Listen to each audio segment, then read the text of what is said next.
boy. Oh, Canada. Put on a suit, drink water, don't drink and drive. Hey, man, call your mother. It means nothing. It means nothing. Nah, they lying to you. It's about the money. Now you're more fluent.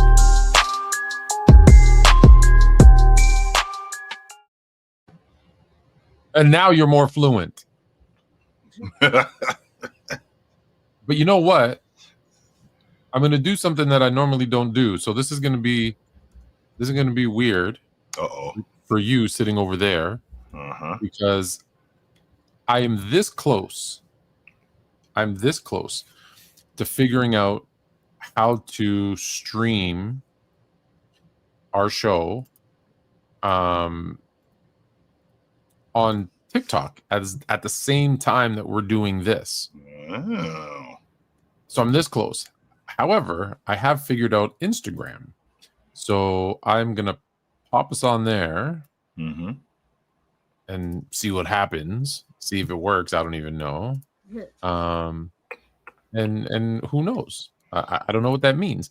But I feel like it means if I can do the one, I can probably figure out the other. So that's usually how that works. Yeah. Yes. People are going to be like, they're going to be like, what the hell? How are you? Like, you're just popping up live on Instagram, no intro, no nothing. It's like, well, yeah, because you guys are late to the party. Yeah, we already been on. So. We've been on for 5 minutes. So listen, I told you we're starting off with our special guest, Fluent Jr. Say what up. Tony Tone Jr. in the house. What up, nephew? And you know what we always talk about. We always talk about basketball. However, we are going to talk about football today a little bit because I'm angry about something, and you know I got a vent. That's the Tony Tone rants, by the way. Just so yes, one of my famous rants. But first, I want to give you a little, you know, because you always like say, "Yo, tell me what's going on with my nephew, how things are going, what's new and exciting." I don't get to see him that much, so I'd like to know what's going on with him. Yeah, so we got a little baseball action. We got a little bit. Is that him on the hill? Look at that. All right. Oh, okay. Wait. Did I pause it? You know what? That was a technical glitch on my part. That was 100% my bad. I apologize to everybody. I stink at my job. I'm thoroughly embarrassed. I'm not gonna lie. So you'll have to wait a minute for it to download. Good thing is the computer is super fast. So you don't have to wait long. Like, yeah, you don't have to wait long. Like, you remember? Do you remember this or no? Back when we were doing this show with Haley, and there were times that my computer would freeze and just like die. Yep, I do remember that. Remember that?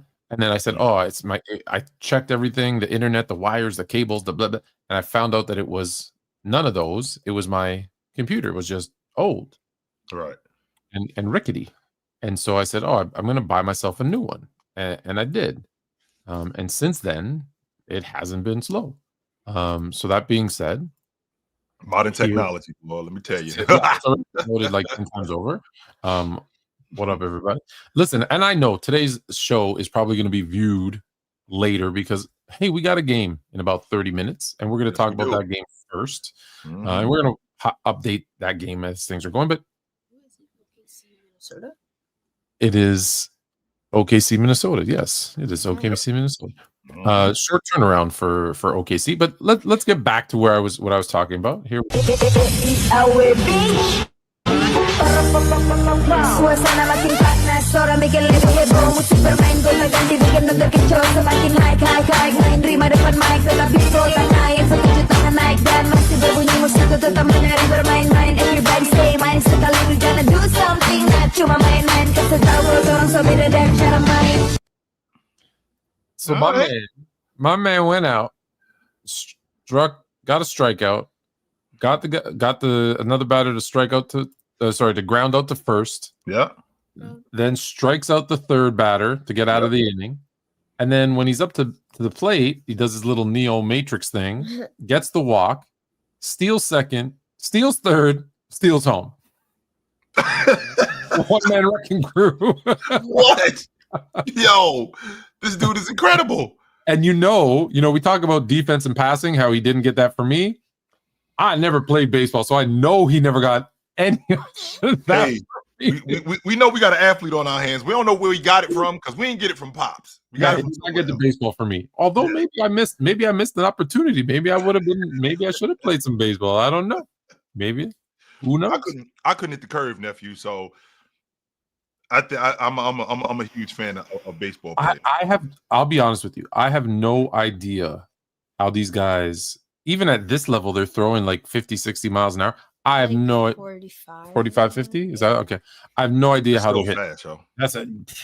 Okay. For a 10-year-old, that's fast, yo. It's fast. Yeah. Good job. All right. I think it's the haircut. Do you see this thing on his head? I don't know. When'd you get your haircut? What? When'd you get your haircut? When'd you get your haircut? We both did it on Saturday. Yeah. All right. Nice. Hold on. What's this? We got that handsome boy next Fluent, really good looking. Like his mom. Like his mom. He looks good like his mom. There you go. Here's my rant. You might want to plug your ears for this. We normally don't read. We normally don't read chats, but she family, so yeah. When it's family, you got to do. What the hell is the NFL or the Olympic Committee or whoever thinking, allowing the NFL players to play in the Olympics? First of all, how is flag football an Olympic event? And two, how are they allowing NFL players to go play against some third world countries that don't know what they're doing, who are going to take out their knees and ruin my next NFL season? Well, okay, first of all, Tone, number one, what am I supposed to do in the offseason? Like do nothing? That's number one. Number two, it's the Olympics. They don't just let anybody play in it. So the team, the country of, I don't know, Ecuador that got a flag football team, Tone, they do know what they're doing. Just like their soccer team, just like in Japan, they got a soccer team. They know what they're doing. And Tone, I can get my knees taken out working out in the summertime. That can happen anywhere. That's not just relegated to, and I got to do something on top of that to play in the Olympics. I'm not even on that, Tone. I'm on the fact that flag football is an actual thing in the NFL. That is my bigger. I don't know which one's that's my bigger issue. Your issue. Okay, so start with your issue. Your issue is flag football in the Olympics. Tone, my issue is that flag football is the Pro Bowl. What happened to football? We don't do that no more. No other countries play football. Like we play football. No other countries play football like we play football. That's what I'm saying. Okay, Tone. There might not be any. So they figured flag football is kind of universal, so it would be more opportunity. But at the same time, who's playing in it, Tone? Let's get to the bottom of that right there, because clearly there's somebody you're invested in that's playing in this. I have no idea what countries have qualified. I have no idea what players are going. All I know is they voted today and they approved NFL players to be allowed to play flag football in the Olympics. And I get it. As a football player, very few opportunities to go to the Olympics. Right? There's a couple of guys who've done like shot put who were NFL players, but like that's about it. I don't like it. There's nothing good that can come out of it. Here's why. One, our football players, when I say our, American, are going to be vastly superior. Although flag football is a bit of a different game, I get it, but they're vastly superior because they just play football. They understand, like, we have better quarterbacks, better wide receivers, and those two things are the most important thing. So what benefit do they have? They're going to go out there and dominate them. Cool. And they get a gold medal. That's awesome for them individually. Right. The flip side is they get hurt playing against, because listen, you say, well, Ecuador knows how to play. Yeah, well, Ecuador also can't play to the level of the U.S., so what are they going to do? They're going to mucky up the game. That's what you do. When you play against a team that is better than you, what do? You make it ugly. Right? But it's still flag football, Tony. We got rules. All right. So it's not like it's flag football and they got a coach. They got plays, right? There is an organization. They didn't just show up to the Have Olympics. You ever played? See, you've always been the favorite, going to St. Anthony's. when you're on a team that is the underdog and you're facing a team that is bigger, stronger, faster, better, right? That's when you start to do the little clutchy, grabby, steppy, pushy, twisty little stuff to get an advantage. Sure. Okay, I can get with that part. So imagine you're paying hold on. Who's your who would go from the Niners? Let's say Brandon Ayuk if he was healthy. Fine. Brandon Ayuk. Okay. He goes to play flag football. He's making a cut. The dude from I'm not picking on Ecuador, but you brought them up. The dude from Ecuador steps on his foot. So as he goes into his turn, trying to make him fall, snaps that ankle, and now he's going to miss the season. Now, and your Super Bowl hopes. How do you feel? And don't say it can happen in the NFL because that's different. That's playing the actual game. 100% this is playing a niche, right. a niche spectator sport for no reason. Right. So the way I would feel is the same way I would feel is if he was working out with, I don't know, if he was working out with Lamar Jackson and he dug his toe in the dirt to make a cut and he ended up snapping his ankle. But I would feel the same way. He's working on football. Yes. And he's playing football. He's not. No, he's playing flag football against a bunch of dudes that. No, that's a different kind of football. Flag. Flag football. FLAG. Flag football. Yeah, relax, folks. People going crazy over there. I don't. It's be like I don't know. I don't like flag football in the Olympics, just like I didn't like breakdancing in the Olympics, and I hate NFL even more. Breakdancing is so that's going. And we saw what happened with breakdancing. Yes, breakdancing can go. How was that girl breakdancing? The one that won the gold medal. I could do better. You could do better. Thank you very much. You could do better than her as a breakdancer? Yeah. See, that's a man. But here's the thing, Tone. It sounds to me. His sister taught him the coffee grinder thing. I'm dead. What I'm trying to make sense of is why this is a problem when you're worried about something that could happen anywhere. As a football is a violent sport, Tone. Flag football is the least violent of football. It's not like flag football. It's not like flag football is the equivalent to putting on the pads and going 7-on-7 and like we got live action. We're playing flag football. You can't touch me. You got to grab the flag. And okay. And at any point when you are chasing me, you might trip and fall. And in the process of you tripping and falling, you could fall into my leg. Or you could end up pushing me out of bounds and I could get hurt. But I mean, that is part of football. Football is rough. But I think I have a fundamental issue with flag football being in the Olympics. So let me answer this question very quickly. What other sports do I think should be in the Olympics? None. They should take half of them away. Okay, because it's the Olympics. Any feeling fencing, Tom? I'd rather have fencing than soccer. Why? And that's not a knock against soccer. Soccer's an incredible sport. Soccer's an incredible sport. It's just not an Olympic event. Do you have basketball? No, basketball shouldn't be in the Olympics either. Basketball's not an Olympic event. Have world tournaments, whatever. Not the Olympics. I maybe because I'm Greek. I know what you're talking about. Maybe because I'm Greek. I'm a old school, kind of fundamental. Yes. Olympics are the Olympics. The other part of it is, and I've said this about basketball too, which I love to watch the Olympics when the dream and all that stuff. But honestly, it's for amateur athletes. So I don't like the NBA guys being in there. I understand why they did it, because back when they did it in 92, the other countries were putting their pros in, so they had no choice. And they were losing, so they had no choice. Right. Well, I don't want NFL players in there. I don't want pro soccer. It's an amateur athlete's only chance at world fame, and we're taking it away from them and putting in pro athletes. Traditionally, the Olympics, right? Right. Track and field. Yep.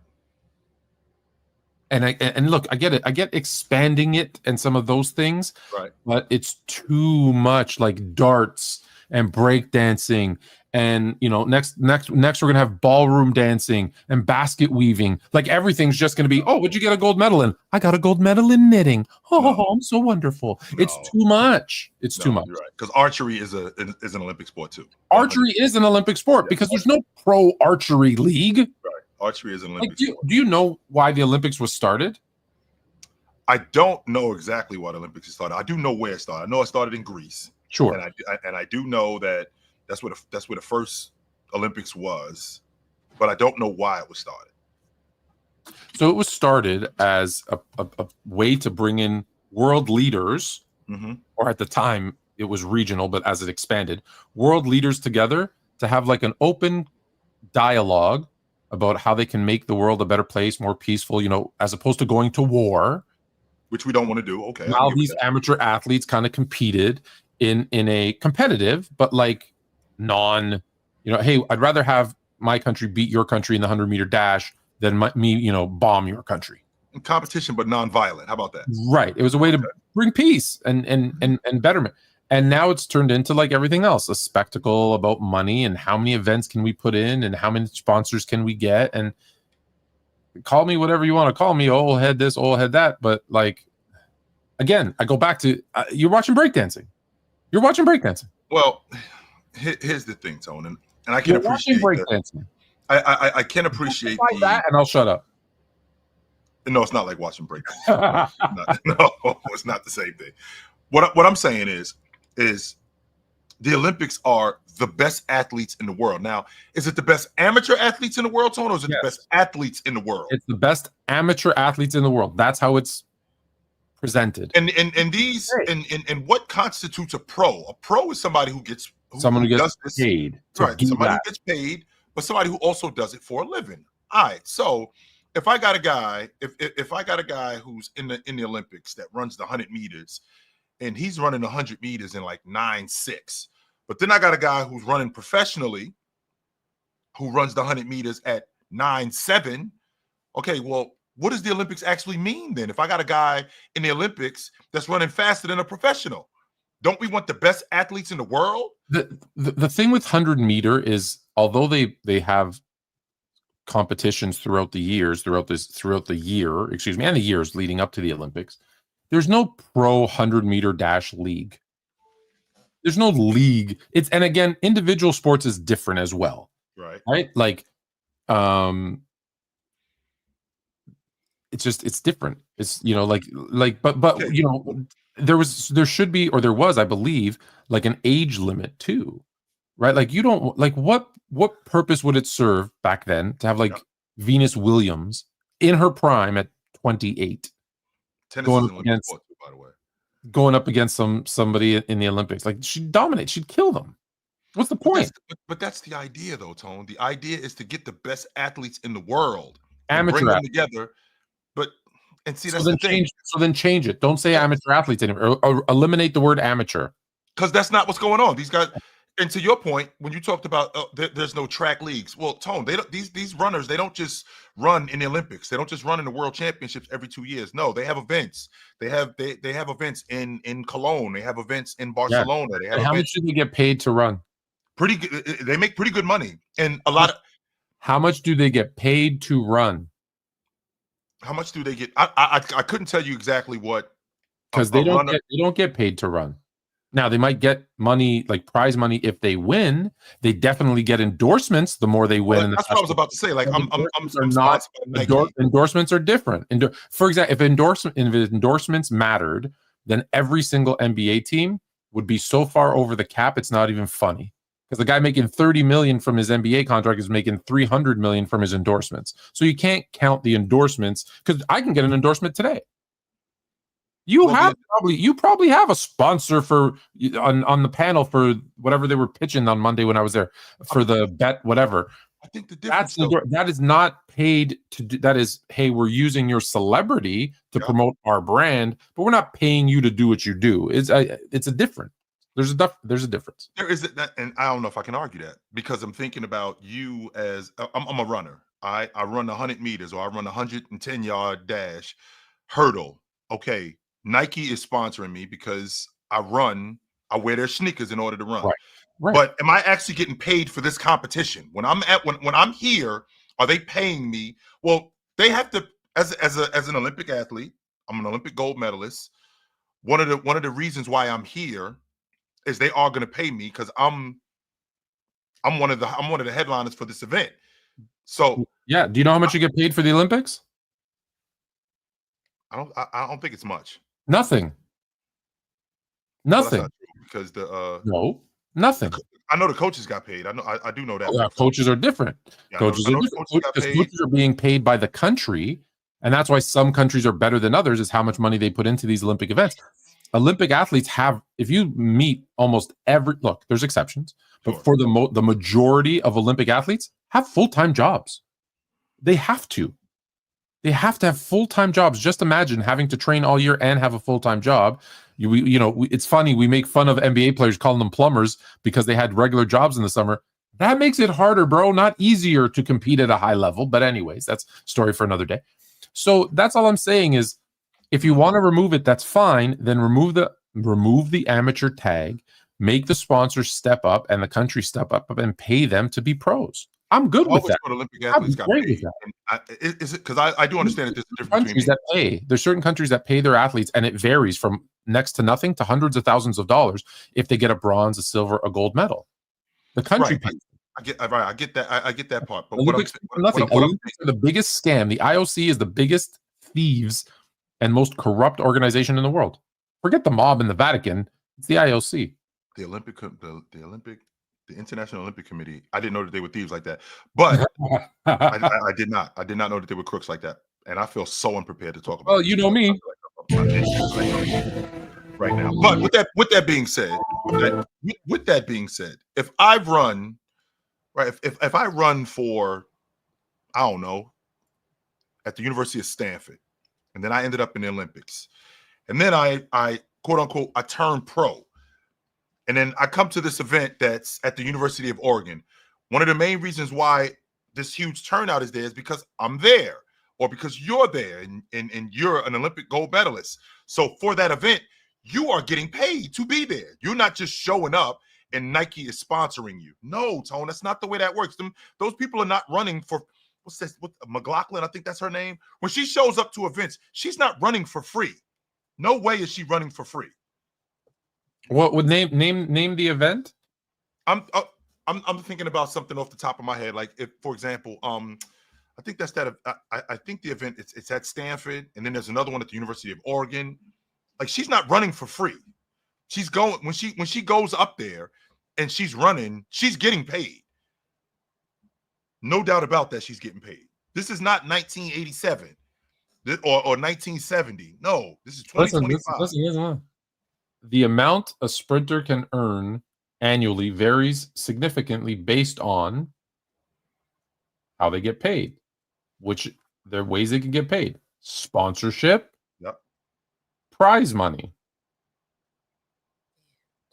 So if they don't win, if they run and they finish 8th or 7th, yes, the top sprinters, the ones who win gold, silver, bronze, yes, they will make up to, not including endorsements, they can make up to $50,000 a year. It's not right. There's 1% that makes like $300,000-$400,000. There's just again, neither one of us I think came prepared to have this conversation. So we'll have it again. Sure. And I'll give you more. It's just I know, and again, it depends from country to country, right? Like there's certain like Jamaica takes care of their athletes because it's one of their main exports. Russia. There's certain countries that do. Canada, nothing. So, anywho, we got a lot of basketball to talk. The game starts in about 5 minutes, so let's start. Let's start in the West. Yeah, would be where I think we should start. And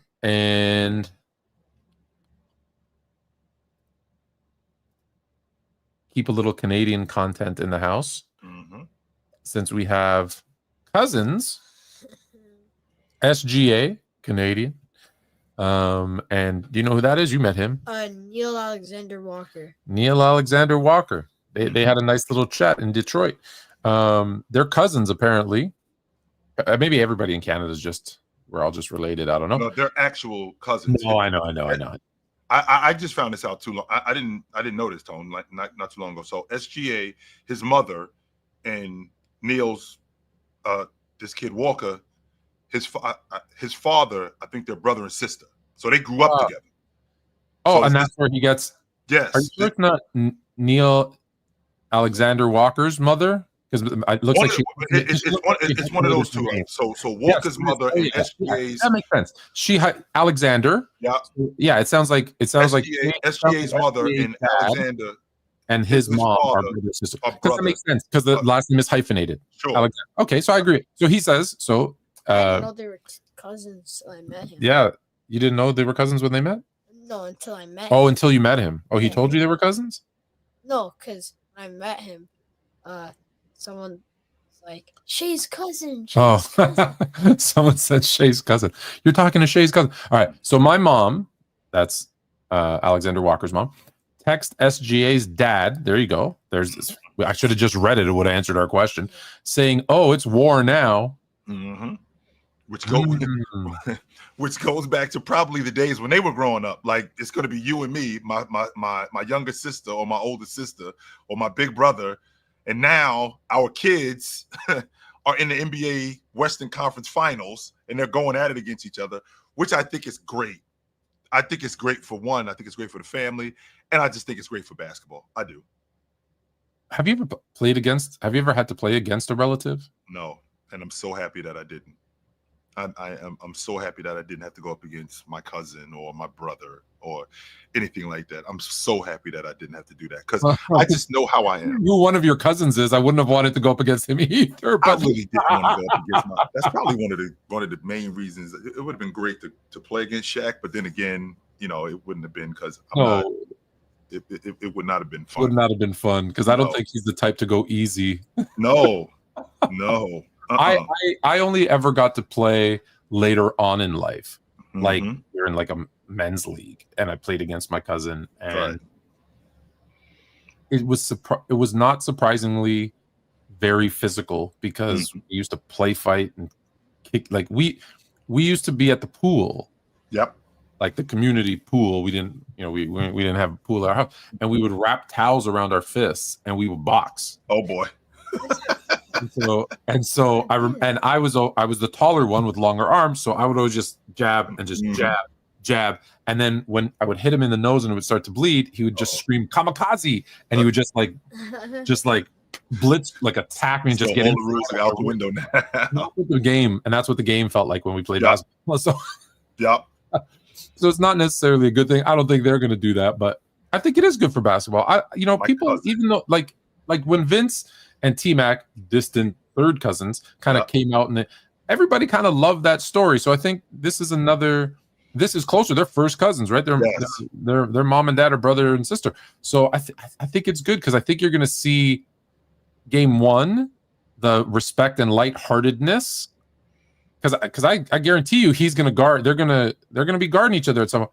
And then as the series goes on, you're going to see it like we're not related right now. I love you. We're not going to be as cool. The series is over. Yeah. We're not going to be as cool. So my cousin Raheem, our mothers are sisters. I come back from college to my freshman year, and his buddy Pooch, because my cousin played high school basketball, and his buddy Pooch is hyping him up. Raheem will bust your ass, J-Dub. And I'm just out shooting, hanging with the fellas, and he's gassing him up. My cousin, hey, Raheem will bust you. I'm like, man, chill out, yo. We just out here shooting. Next thing I know, while he's still gassing him, my cousin Raheem is like, you heard him, I will. I'm like, oh, cuz, please, let's not do this. And then sure enough, he keeps gassing, and enough people show up, and enough people start to come around. Your cousin is nicer than you. I'm like, oh boy, here we go. All right, so you want to play 1-on-1 to 5? Okay, sure. We'll play 1-on-1 to 5. And Tone, I'm not serious. I'm just I'm just screwing around. Well, he scores on me. Okay, sure, no big deal. Then he scores on me again. And then I'm like, all right, I gotta get serious. Unfortunately. I'm like, fuck, I gotta get serious with this dude. So he tries to score on me, and I block the shot, and I get the ball back. Go by him, score on him. And he's still talking. He gets up on me. Give him a jab, go right by him, and punch one on him. And his boys is like, "Ooh!" And they turned quick. He's still kind of yapping a little bit, but not much. And I hit a jump shot on him. Then it's 3-2. Then I go by him and I hit a layup on him. Now it's 4-2, which I really didn't want to do this, but I mean, this is how it turned. And then he's playing defense on me, and he's not. There's not a word out of him now, Tone. By the way, not one word out of him now. And then I lean over to him and I go, "A lot harder than you thought it was, huh?" I don't hear all that yapping now, do I? And he was like, "Man, you fast as hell." So I go by him and I score, and I was like, I really didn't want to do that. And I pointed to his man. I was like, "That's your fault, because I did not want to do that. This is family right here. You made this happen. I love your it. fault. I love it. Hey, yo, hey, and to Frank in the comments, so you know, you used to fight with your cousin John in the backyard. That same cousin I was talking to you about, his name was John too. It might be a thing with Johns. So What? in this series, you got OKC, who we all expected to be there. Minnesota, some expected to be there. Yeah. This is a legit matchup, right? Like, you've got a superstar potential, because I don't give everybody superstar status, as you know, but superstar potential in Ant and SGA, two prolific scorers, perimeter players. You've got a couple of bigs who are playing great. In obviously Gobert defensively, Randall has really stepped up in the playoffs for the first time ever. Yep. Not that they're on the same level, because I think there's more star power on that side, but you got Hartenstein and Chet with OKC. You also got J-Dub. You got Lou Dort, perimeter defenders. Mike Conley, I think, is almost the odd man out as the one really veteran guy. But the teams seem to match up really well. Like it's going to be a 7-game series. I want you to know, we saw an AI. I know you're scared of AI. I hate it. But there was an AI that came out and did the entire playoffs at the beginning and has been perfect thus far, picking the winning teams and all the games and everything. So I ran a little algorithm, and it said, I'm not going to give you all the details. I will post it at some point. Yeah. But it said that, my apologies, I was looking at something else. It said that Ant will be the MVP. He'll average just over 30 a game, 6.8 rebounds, 4.5 assists, 2.1 steals. And the Timberwolves will win in 6. Because Minnesota's size, Gobert, Randall, and McDaniel, will be too much, and their defensive versatility will be too much for OKC's. See, I actually had the opposite. I thought that Shea would do that, and I thought that their defensive versatility on the perimeter, particularly, Tone, because I'm looking at what they have with Caruso, Cason Wallace, Lou Dort. Just what they have with those 3 guys. I think that Anthony Edwards, I think he can eat at the rim. I 100% think that it's food at the rim. I think he can go in there, and I think he can beat up on Chet. I think he can beat up on Hartenstein, who's ridiculously foul prone. I think he can rough those guys up. The problem is getting around that perimeter. I feel like the rim is where the goal is in Fort Knox, but I feel like the perimeter is the gate to get into Fort Knox. So getting by all of those guys, I feel like that's going to be really difficult. Now the argument can be made that Ant, there's nobody that can stay in front of him, particularly in this series. But then I think about guys like Alex Caruso, and I feel like how connected they are defensively, right? I feel like the help isn't far away. So it's not like Lou Dort is consistently left on an island, even though he can handle himself. J-Dub isn't consistently left on an island. I think that the help is maybe a step, maybe a step away. So if Ant gets by J-Dub, Cason Wallace is there digging. If he gets by Lou Dort, SGA is there digging. I don't feel like the help is that far away, but I feel like if I feel like if Ant can get in the lane, he can get whatever he wants at the rim. The problem is, Tone, is the same thing I felt about this Denver series. Oklahoma City does such a great job in turning turnovers into buckets fast. And what they remind me of is that Golden State Warrior team, how they used to come out in the third quarter and the game was like +8. Next thing you know, it's 20. And you're like, what the hell? How did we get here this quick? So that's kind of what Oklahoma City does in terms of their defense, where they can go on a 6-0 run in like less than 30 seconds when it's nothing. And that's the thing that I worry about, considering who Minnesota's ball handlers are. I can appreciate your vet in Mike Conley being one of your primary ball handlers. I can appreciate I keep wanting to say SG. I can appreciate Ant being one of your better ball handlers, 100%. But Tone, I've always felt like this. I was taught this as a youngster. The ball moves faster than people. And if you're going to hold on to the ball, if you're going to be a ball stopper, that's what's going to create turnovers with this Minnesota team. That's what's going to create turnovers for Oklahoma City. And the last thing that you want is to get in a turnover battle where they're turning turnovers into points, because I think Oklahoma City does a much better job of taking care of basketball than Oklahoma City. And you saw that, right? We saw that with OKC in the last series, where every time they'd get those turnovers, get those steals, they'd get out and run. And that was the difference in this, really, in the series, definitely in Game 7 against Denver. Yes. So they were down like 12 and then won by they're up like 18. Yeah. Just it takes that small lead and it turns it into a big one that sometimes can feel insurmountable. Right. I'm with you on this though. So AI is the only one I think that's picking Minnesota, because I'm with you. I think, like I said, they match up well. Ant is going to the good/bad thing. I think you're right. I think Ant can get to the rim and will be able to score on those guys because they don't really have they don't have a Gobert, right? That's going to alter a lot of shots as much as Gobert will, right? And you're right.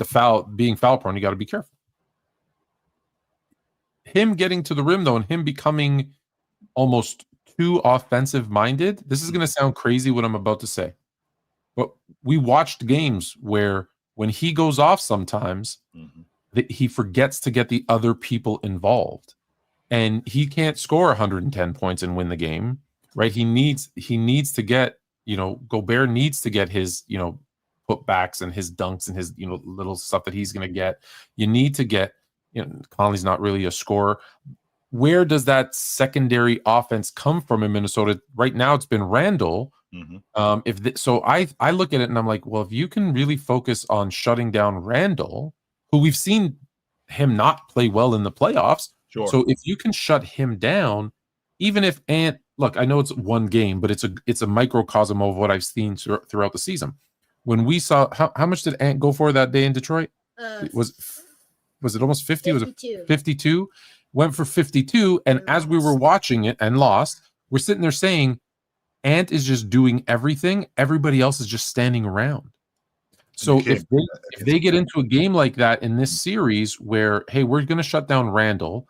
Okay, Gobert had that one 20-20 game, but he's not really that guy. Conley's not that guy. Where if they're able, that's where I think the key is to them. It's look, okay, you want to slow down Ant, don't get me wrong, but if they can really put the pressure and slow down Randall, you have to have that secondary scorer, or you lose. Naz Reid can't be your secondary scorer. Stop it. He's him though. Not the best, right? So that's where I think their key might be to winning the series. And what you said is valid, but I think that I left out something really important. To your point, I think Rudy Gobert can be dominant on this front line. I do, and I feel like he could be. He's the X factor, right? If he can be dominant on his front line. Yeah. And the reason why I feel like that is not necessarily because of his ability to score, because I don't want to hit Rudy. I said this earlier to the guys. I'm not looking for Rudy on pick and dives. I'm not looking for Rudy. I'm throwing him the ball on the block to go to work. I'm not looking for any of that. What I am looking for, though, is I'm looking for him to finish around the rim. When Rudy is diving to the basket and he gets big and he's asking for the ball and he can finish around the rim, I'm 100% going to him. On top of that, I feel like he's a better rebounder than Chet. I think he's a better rebounder than Hartenstein. And I think he's more of a paint presence than both of those guys. With that being said, to your point, Tone, I think your secondary guy is the difference in this series. Yeah. So as good as Julius Randle has been playing, right? As good as Julius Randle has been playing, because I'm in the minority. I thought that there was a time when Julius Randle was a top 25 player in the game. I felt like that was a legit. Definitely in the minority with that. Yes, I know that. I felt like he was a top 25 player, and the reason why I was in the minority because it didn't translate to the playoffs. Right. The game that he has, it was an elite game. He was an All-Pro. He was an All-Star. Now he couldn't. Yeah, but when you're dropping 6 to 8 points per game in the playoffs, That's where the problem is. See, so when I'm averaging 22 or 23 a game in a regular season, and that average drops to 17 in the playoffs on way less efficiency, I can't. I'm trying to justify you being a top 25 player. I can't do it. No, I can't. However, well, Tone, we're in a space now where he's actually performing up to that level now. Mm-hmm. He's doing that. So In because fact, he's doing this season, granted, because of the offensive, he's actually averaging more points per game in the playoffs than he did in the regular season. So he did the opposite. Which I got a nugget for you, Tone. How about this for an idea? Draymond Green said there's only 2 guys he felt like he did not win his matchup against in the playoffs. One of them was Julius Randle. The other one was Pascal Siakam. And what happened to the Toronto Raptors that year? Well, they won the chip. They won the NBA championship, Tone. Now with that being said, and we'll get to the Knicks in a little bit, but I feel like Julius Randle is playing so much better because he's playing within himself. I don't see any of the pouting. I don't see any of the lagging when I say him not getting back on defense. Now, you know why, right? I think it's largely due to him just being in a contract year. That's there you go. Okay. Yeah, I think that has a lot to do. I definitely think that has a lot to do with him being in a contract year. So because he's in a contract year, give me a skill, like a good, like not a bum. Because listen, anything we want to say about Julius Randle, he is a very skilled player. You give me a skilled player in a contract year who's been underperforming, I'll win with that guy. And that's very much what's going on. I feel like that's very much what's going on right now. He's very much playing within himself. He's always been one of the better passing bigs in the game. Tony, I don't know if I told you this, but in 22, when he was with the Knicks, he led the league in kickouts for threes, driving kickouts for threes. And Giannis was second in the league to Julius Randle. And the Knicks were number 1 in the league in threes in kickouts for threes. And that was largely due to Julius Randle. So he was never a guy who didn't pass the basketball. But no, I think people forget, not to sort of cut you off, but I think people forget too, the Knicks started getting good before Brunson got there.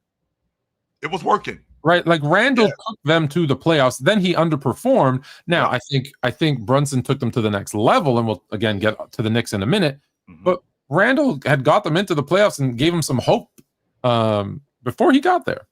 And it was working. It was working. This is the same team that when Julius Randle got on that Knicks team, Tony, they had just finished 5 straight 50-loss seasons. They were garbage. They were an awful team. And Julius Randle comes in and he's and by the way, they got him on the cheap. They got him at like $40 million. Not a season either. This was like a 3-year deal for like $40 million. They got him on the cheap. And they end up trading him because the money that they're paying Cat, that's the kind of dough that Julius Randle was looking for. Right. But I say that to say, in this series, I've always felt like your stars cancel each other out. Even when I was growing up watching the game, like Shaq's going to cancel out Duncan. Duncan is going to cancel out Shaq.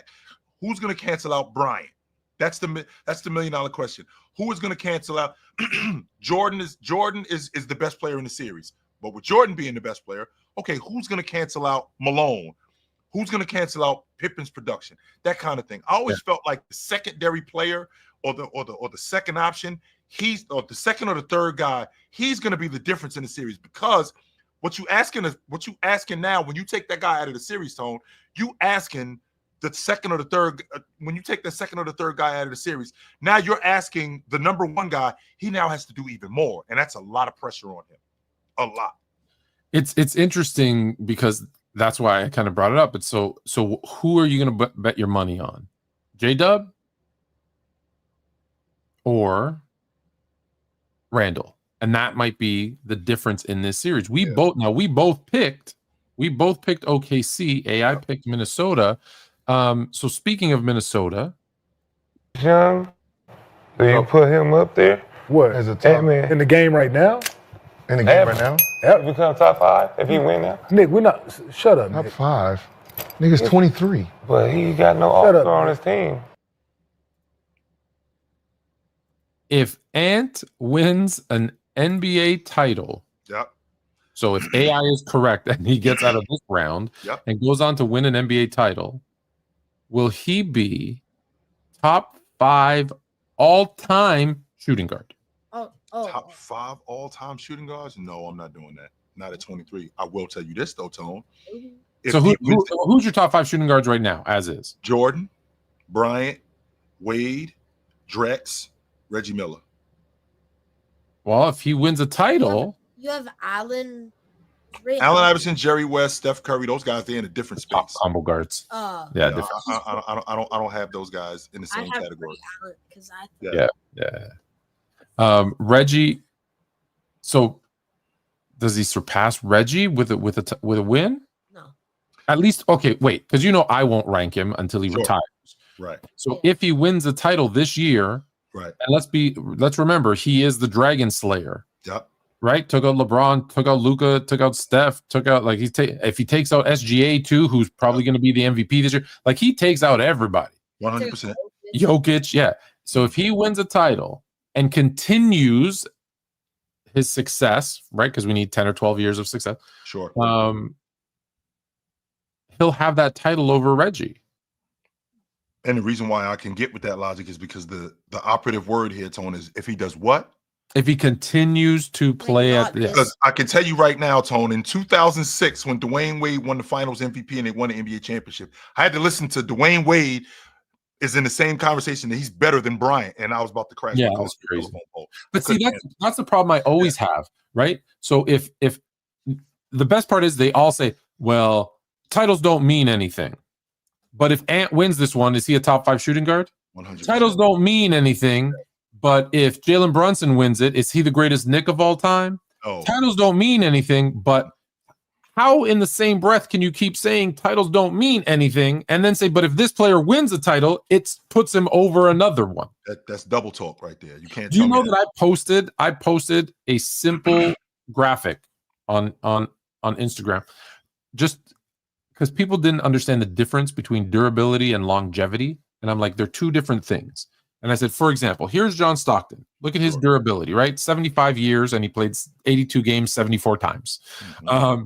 LeBron, 22 years, peak longevity, amazing, but he's only played 82 games once, right? That's peak longevity. That's durability difference.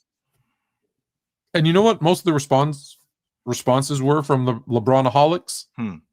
But did Stockton ever win a title? Oh, and I'm like, what the hell does that have to do with those two things are not the same thing, Tony. No, they're not. We're talking about durability and longevity. Okay, I'm durable, which means I can do it. Longevity means I was doing it for a long time. I played at a high level. Right. Okay, those two things are not the same thing. With that also, with that also being said, I can also make the argument with Anthony Edwards that him growing into the player that he's grown into, I can put him in the argument of being the best guard in the league. And I said this to you, Tone, last year.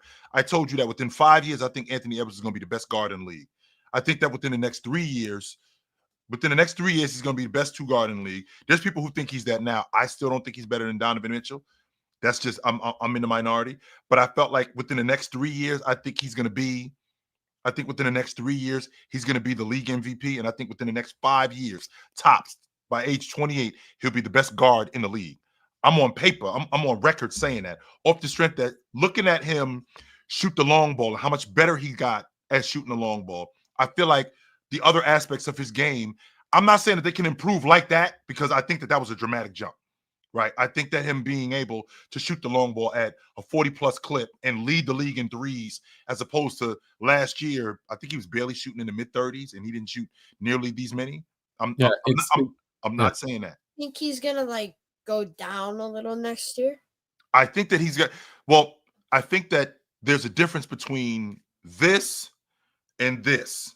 And I think that we're gonna get somewhere in the middle, because I don't think Anthony Edwards is a 45% long ball shooter. I don't think he's that good, but I also think he's better than 35%. I don't see him being like a 35 or 36% long ball shooter off the strength of his shot selection. I think it's a little bit better, but with long ball shooters, it varies because you're a Steph Curry guy. So you know that Steph Curry can go 2 for 10.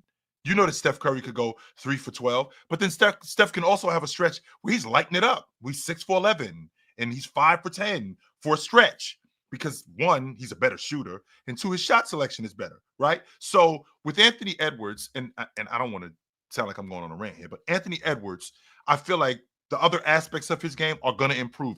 They may not improve like his long ball. I'm not going to go that far, Tone, but I do think hearing him say stuff like, I've been watching tape of Luka, that tells me that he's looking to become a better passer.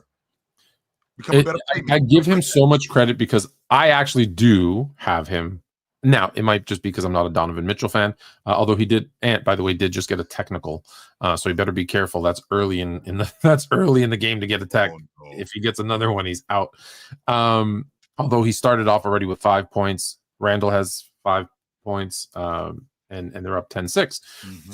That being said, I like and I don't like this. Someone pointed out to me, they're like, a lot of people. So sorry, let me go back. I have Ant as the best 2 guard in the NBA right now today. Sure. And part of that is because he's improved his 3-point shooting so much because he could do everything else offensively from a scoring perspective. So in today's world, you need a 3-point shot, and him hitting 40% of it, that's fantastic. Can't live at the 2 guard spot without being able to shoot the 3 in the game today. In today's game. And someone pointed out to me, we're so glad, and I'm paraphrasing the quote, but we're so glad that he didn't fall for that he's the next Mike and just focus on, a turner, a fade away from the post and go into the rim. Like, no, he did something that Mike never did and said he didn't want to do, which was he became a significantly better 3-point shooter. Sure. So I like that about him. What I don't like in the same breath is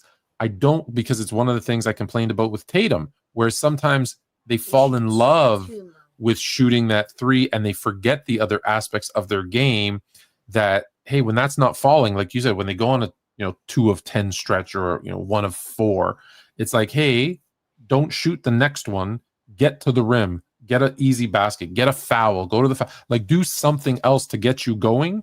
So that scares me that he's good. 40% is, I can say he's so good at shooting the 3 that he might fall in love with it when it's like, hey, when you're on, keep shooting, but don't forget when you're not, do the other thing. Don't make it easy on the defense. Don't just just catch one dribble, shoot the 3, right? But keep them honest. But the thing is, and this is coming from ladies and gentlemen, this is coming from a long ball shooter. Yeah, right. So right.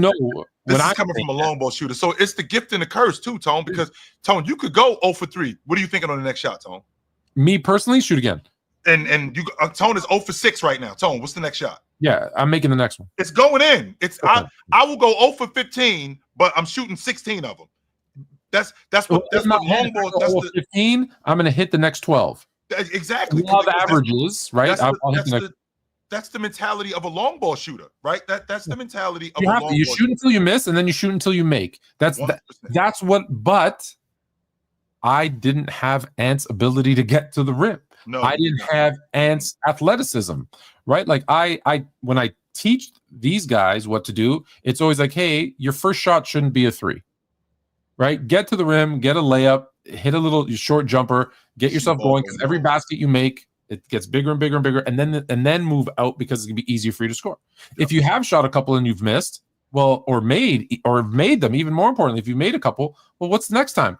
Then you just pump, fake, and drive because they're gonna jump. You've made a couple. So it's always mixing it up for if you have the ability to do that. Look, there's guys that just don't. Like, I wouldn't say that to JJ Redick or Mike Miller or Craig Hodges or Steve Kerr.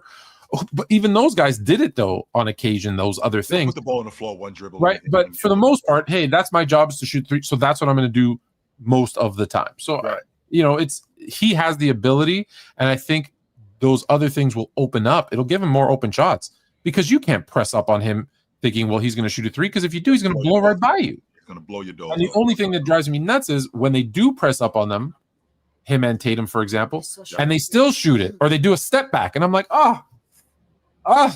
because that's what the game is today, though, Tone. But to expand on this point, why are we in a space? Because it goes back to your point. Why are we in a space that Anthony Edwards, who I don't think he's close to how good he can really be.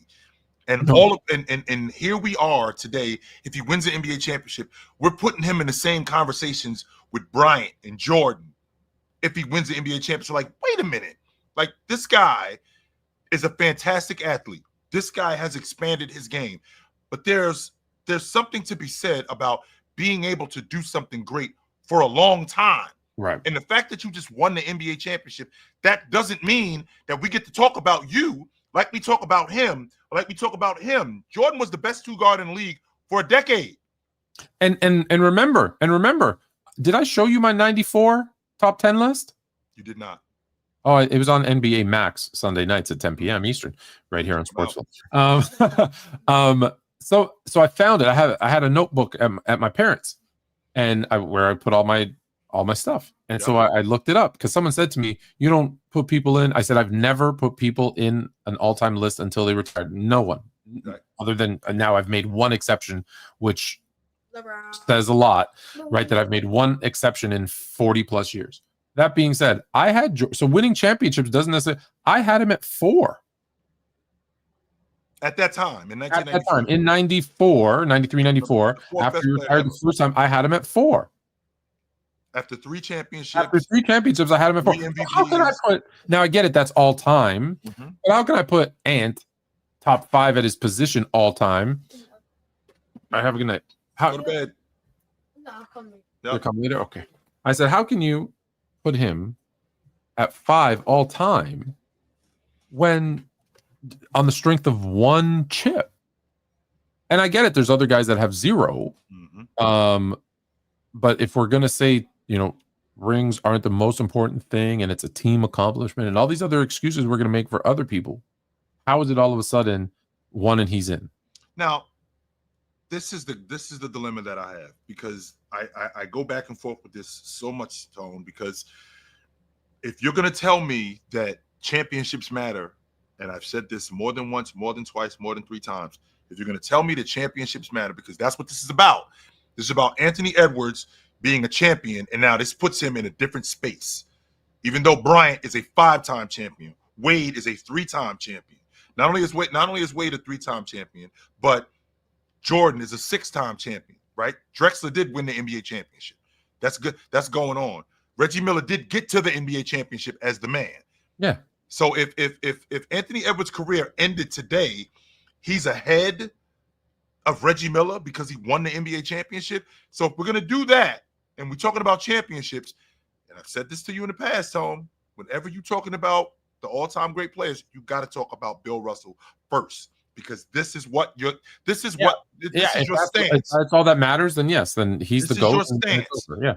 But then the goalposts get moved. And let me be clear: if that is your stance, and you're consistent with that, I'm okay if that's what you said. Is if you say the point of the game is winning championships, right? And no matter how you do it, who's on your team, who you play who's in front of you play who they're with. You're not the GM, so whoever they put on your team, whoever's in front of you to play. That's who you play. So whoever wins the most, that's who's the best. I'm okay as long as you're consistent and say, okay, Russell's won. Sam Jones. Sam Jones. Yeah. Oh yeah, Sam Jones. John Havlicek. As long as you got that order, because that clearly is what matters the most. Yeah, then it's okay if we're doing that. Because again, Anthony Edwards, for all intents and purposes, I think he's got a lot left in his career. I've said this to you before, Tone, that I feel like what's going on with Anthony Edwards right now would be the same thing that was going on if he ends up winning the championship. It'd be the same thing that's going on with Dwayne Wade in 2006. Yeah. When he won the NBA championship. I feel like it's the exact same thing. I feel like Anthony Edwards will think, yo, I'm the best player in the world. I beat Joker. I beat KD. I beat James. I beat Luka. I beat SGA. I beat Curry. I beat all of these dudes. I'm the best player in the world. And you can't argue that about me. And I'm okay with him thinking it. Yes. I don't necessarily like them coming out and saying it, but I do like him thinking. I think every player should think they're the best. Sure. And then afterwards they can admit it. Like I remember Barkley after the fact saying, I always thought no one was better at me in basketball. That was always what I thought and my mentality. And then he goes, but then after that Phoenix Bulls series, he's like, this mother effer is better than me. Better than me. I'm not that good. I'm good. I'm just not that good. And as long as you still believe you're the best until you're done, that's fine. Like, I'm okay with that. But heck, even if you do. OKC, look at that. Where are we with timing? Because last time I ruined it for you and I gave you the answer. I'm at 4:45 and OKC is up by a bucket. Okay. You're at 4:45? Yes, I'm still in the first quarter, about 4:30 now. Oh, okay. Okay. So we're about the same. Okay, good. Because I hated that one time where I'm like, oh, game's over, and you're like, what? What happened? I remember against Cleveland. Yeah. I was like, oh, my bad, bro. All right. We're gonna get to the East. Yep. But first, we're gonna do my favorite part of the show. We're gonna do some of the stuff that's making news. You and I are gonna fight about this one, I think. What's that? I don't know. Let's see. Or maybe we're not. I don't know. The era of the super team in the NBA is totally and officially over.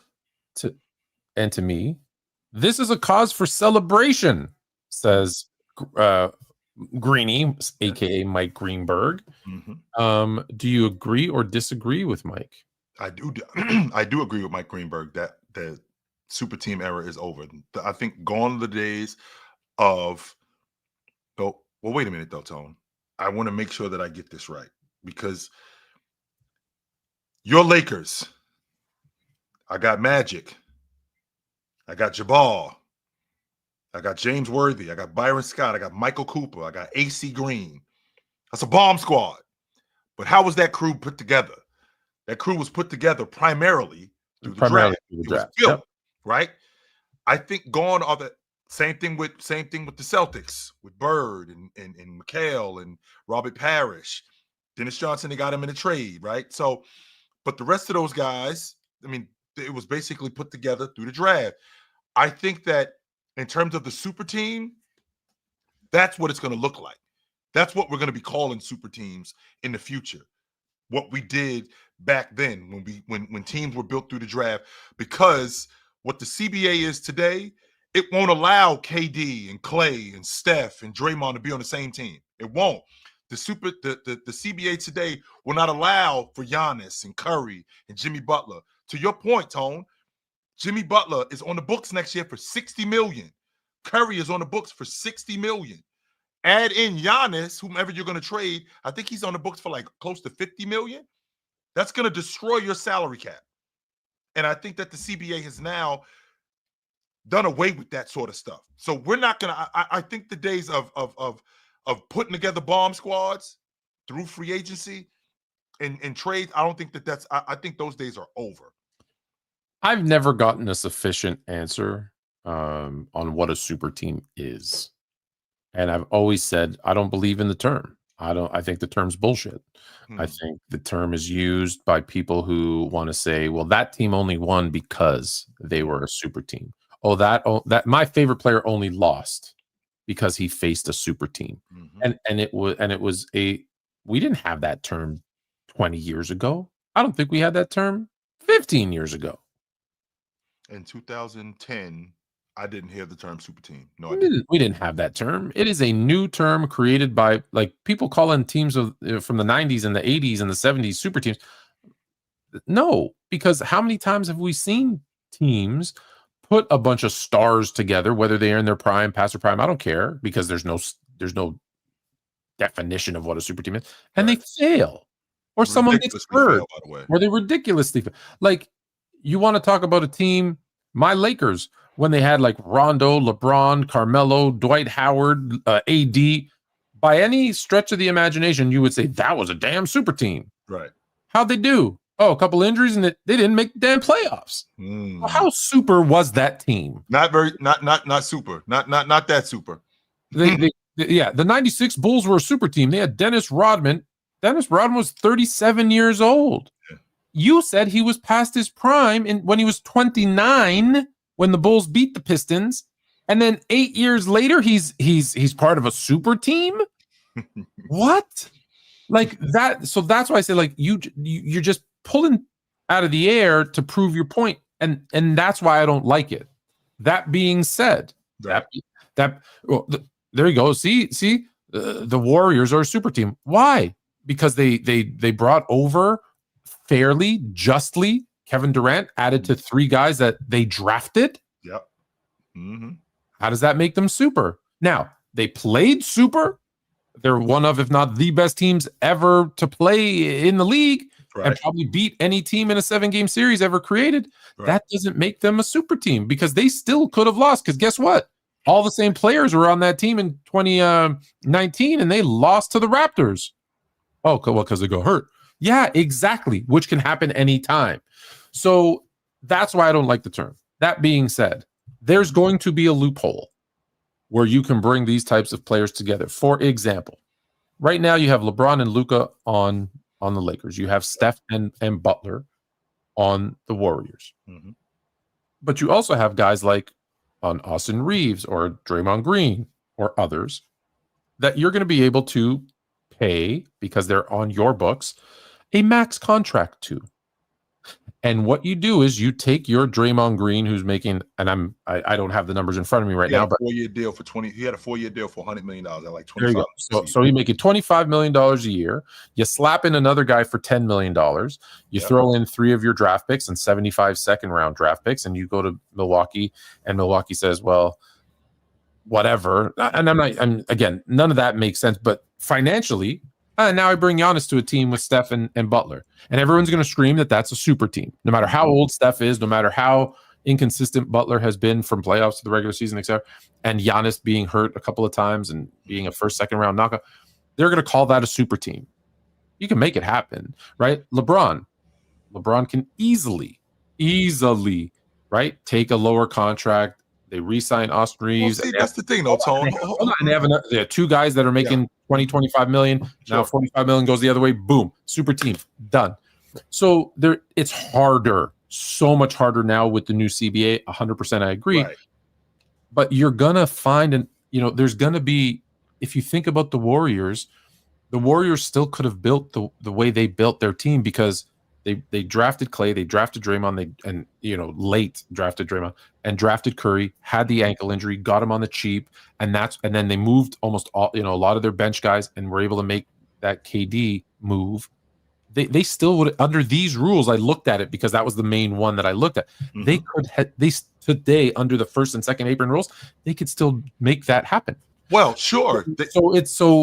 So again, it can happen, but you're right. The days of, hey, Dwayne Wade, Chris Bosh, LeBron, we've released everybody from our team, and we're going to sign you. Right, and if that's it, that's probably gone. And to your point about being able to pay Steph Curry and getting Steph Curry on the cheap, well, that also goes down to being lucky too, Tone. Because I'm not just going to get Curry on the cheap, right?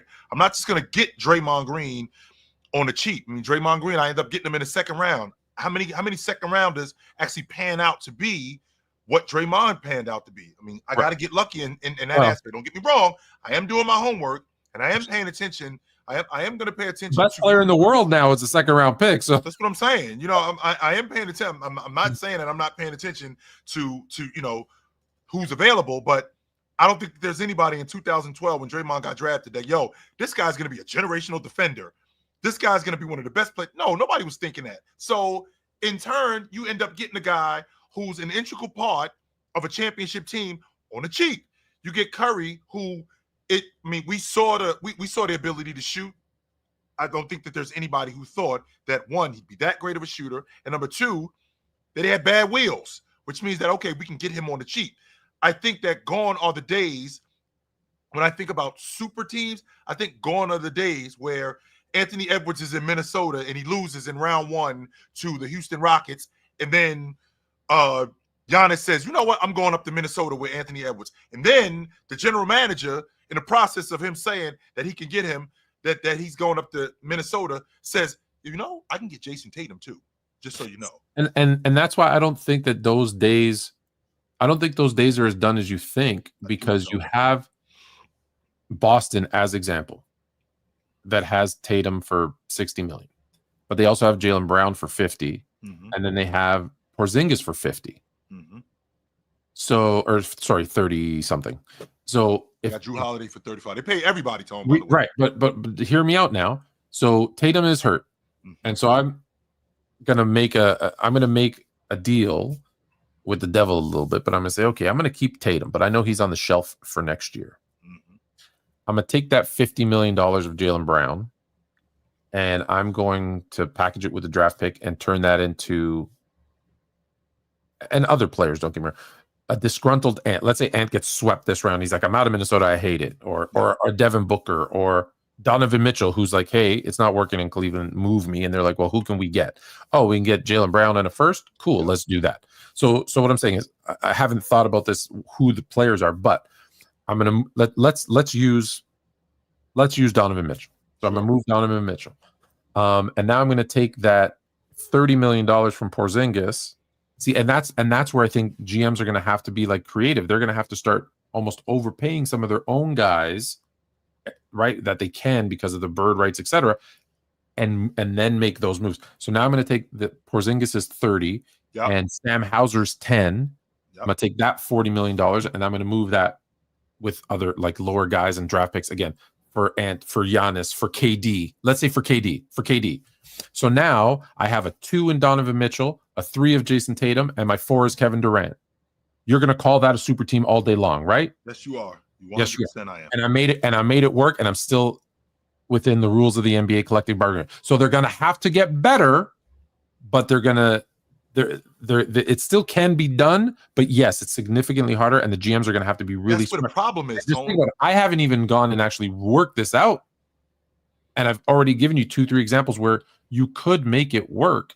And let's be honest, the NBA is stupid, right? The NBA is stupid. You're going to give up all your players to get those 3 or 4 guys, and they'll give you other guys, right? We saw it in Phoenix, even though it still didn't work. Remember, I was yelling and screaming, "Don't make any deals with Phoenix." And what did they do? They gave them up, but no, let them sign a bunch of G leaguers and see how they do with 3 stars and 10 G leaguers.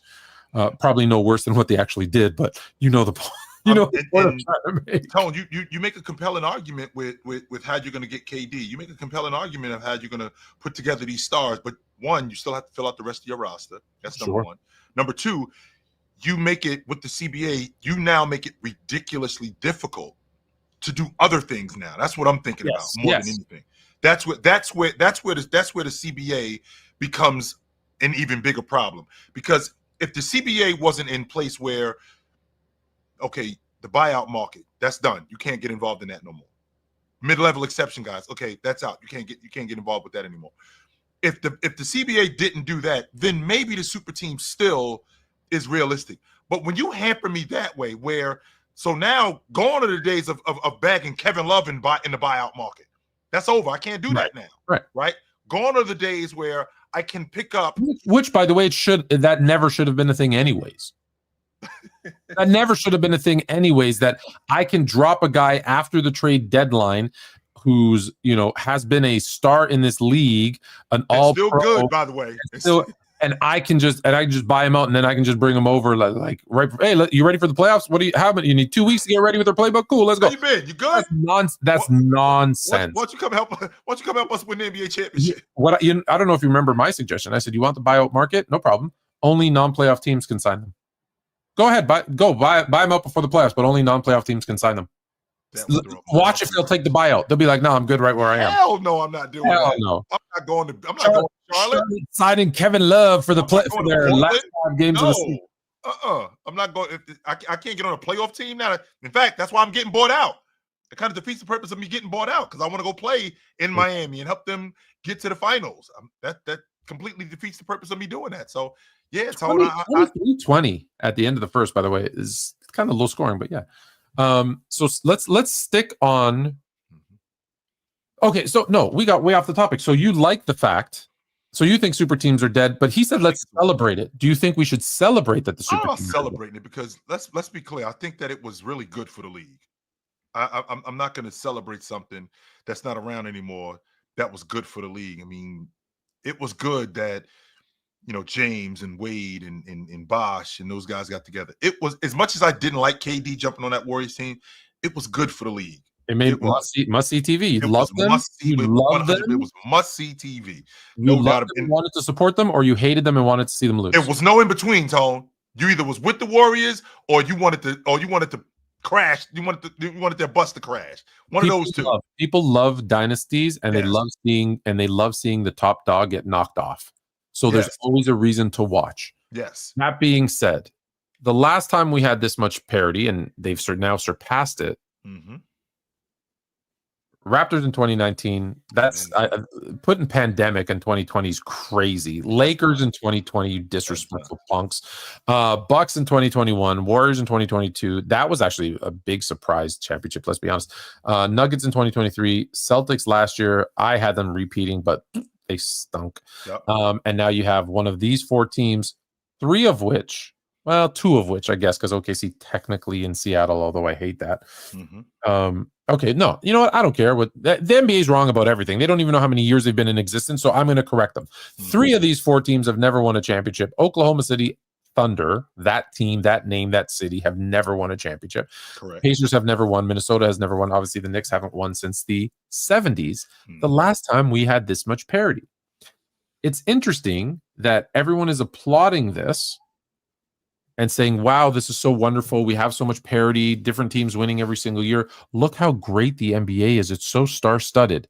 And the same dude in the next sentence will poop on the 70s and say, what a terrible generation, what a decade. No team won back-to-back. They sucked. Only the Knicks, I think, maybe won 2 in that decade. Mm-hmm.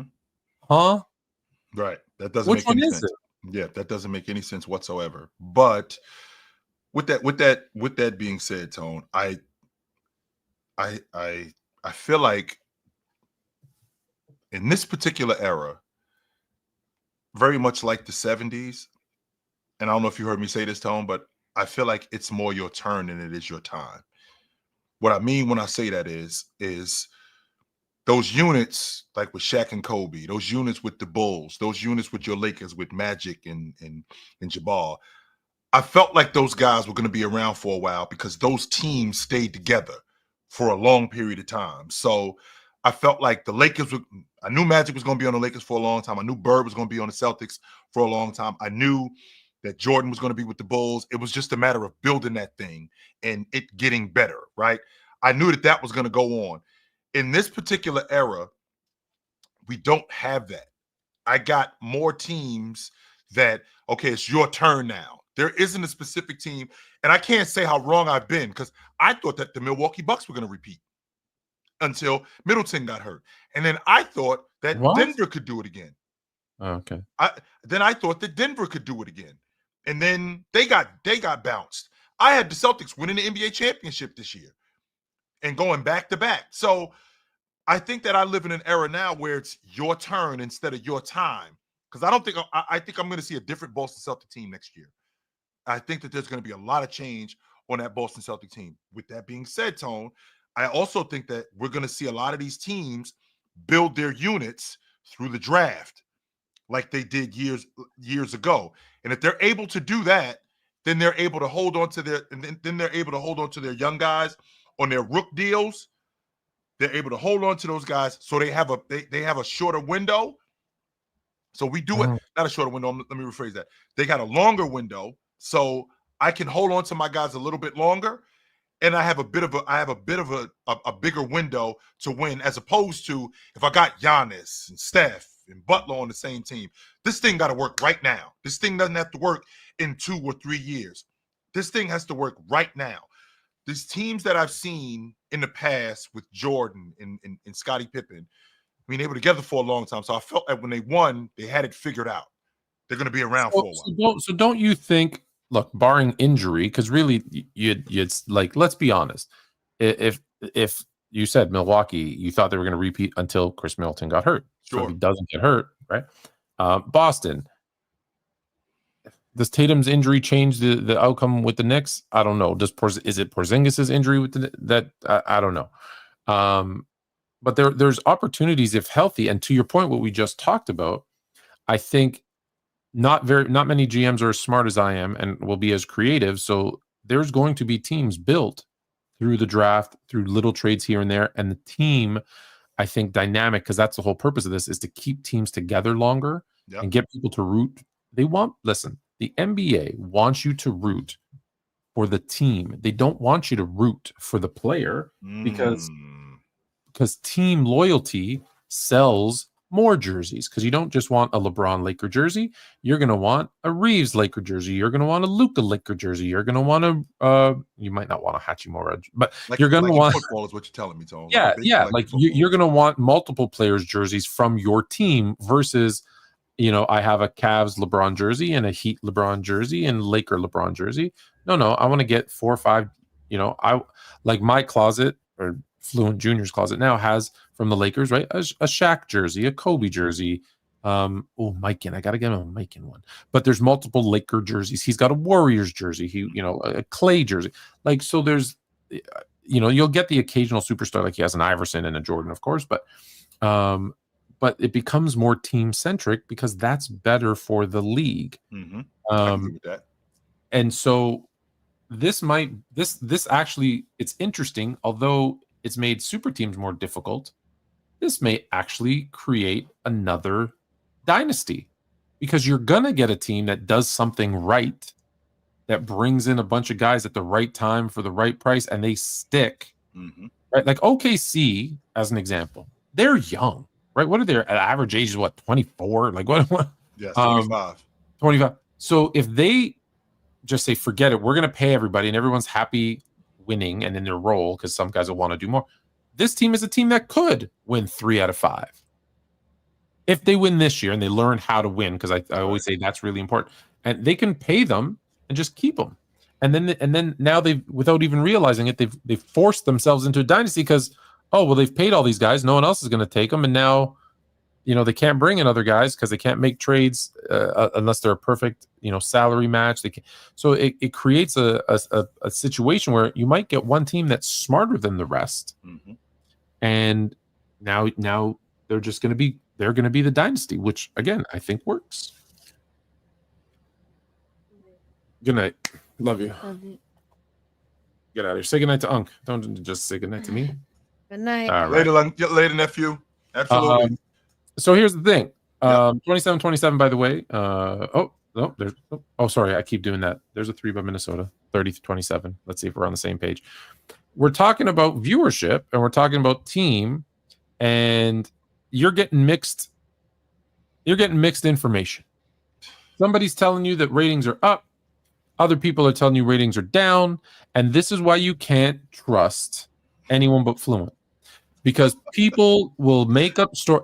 I just had your guy, he'll probably jump on here at some point. I just had it out with your guy at Goat James Kingdom, who posted an article about, Michael Jordan's going to come out and bash all of his fans and tell them they're crazy, because some guy wrote an article and posted it on this site called Medium. And I said, that doesn't seem, and you know me, I always like to find the truth, right? And I was like, that doesn't seem like it's a real article, because the one thing I do know about Michael Jordan, right? And I've been fortunate enough that I met him for about 15 seconds, but even then he was very politically correct. And when he should have said, "Get the F out of here, kid," he didn't. He was very, but the Republicans wear shoes too. Like, he does not say controversial things. If people are expecting him, by the way, to say anything, whether it's negative or positive, he is going to be right down the middle and be like, he is not going to screw this up. Now, Tone, you are a conspiracy theorist. Not only are you a conspiracy theorist, you also are a realist. So with that being said, right? Hello, dear. How are you? With that being said, now remember who we dealing with here, Tone. Okay, I don't play basketball anymore, right? I don't play basketball anymore. I've been removed from the league for over 20 years now, right? So this isn't really my thing. I sell a lot of shoes. I got a lot of stuff going on, right? However, I am in my 60s, and stuff that I couldn't say years ago, I can say today. Oh, so you think he might open up a little bit? I'm just saying, Tone. I mean, still, let's go down that in 1 second. So let me go back a step. So he posts this thing from Medium, and the article, and I'm not going to pull it up, but I'll just give you the gist of it. But it basically says Jordan's going to bash his own fans and tell them how stupid they are, and that they're toxic and LeBron's the best player ever. And I'm like, that doesn't sound like I someone. don't know if he's doing that. That doesn't sound like someone who said, "Hey, the whole GOAT debate's nonsense because we didn't play against each other. We're in different eras, and like you've heard him in his interviews at Cigar Aficionado when he's saying all that stuff, right?" And so I said, well, let me look into this article. Who wrote this? And it's written by a guy. It says Elliot Barnes, Chicago Tribune NBA writer. Yep. So I go, okay. So I pull up the article. And I start reading it because that's the one thing. People read the headlines and then ignore the rest, right? That's just what people do. So I actually read it and I'm like, okay, so he says sources close to him have said this is what Jordan is planning on doing. And you know what? Now you've got me thinking maybe I should read the headline because I want to give you at least the basics of this. Sources close to it. Michael Jordan breaks his silence. NBA legend joins NBC to confront the toxic legacy of his own fans. I don't think that's why he joined NBC. No, it's So I said, okay, well, who is this guy, Elliot Barnes? So I pull up his bio, and here he is, Elliot Barnes, and he has one follower. Nobody is paying any attention to him. That one follower might be him, by the way. Maybe, but he says he works for the Chicago Tribune. So, and I'll get to that in a second. But in his article, he says sources, and the one and only one has a link. Sorry, two have a link. One is to NBA India, which you click it and it's a broken link. It goes nowhere. And then the second one is to an NBA writer at Essentially Sports. So I look up Essentially Sports, nothing. I look up the writer, Sumi Capri, and I find him. The only place I find him is on Twitter, and here he is on Twitter with 0 followers. So I'm like, how true time? Oh, it's Times of India, the Times of India, which is a broken link, and then 2 quotes from this other guy at Essentially Sports, who is again a nobody that has no ties to the NBA and no credentials, right? Right. Well, you know me, I know people who know people who know people. Tone does know some people. He can get on the phone and get some people. I called in a couple of I don't want to say favors. I just said, hey, have you ever heard of this guy?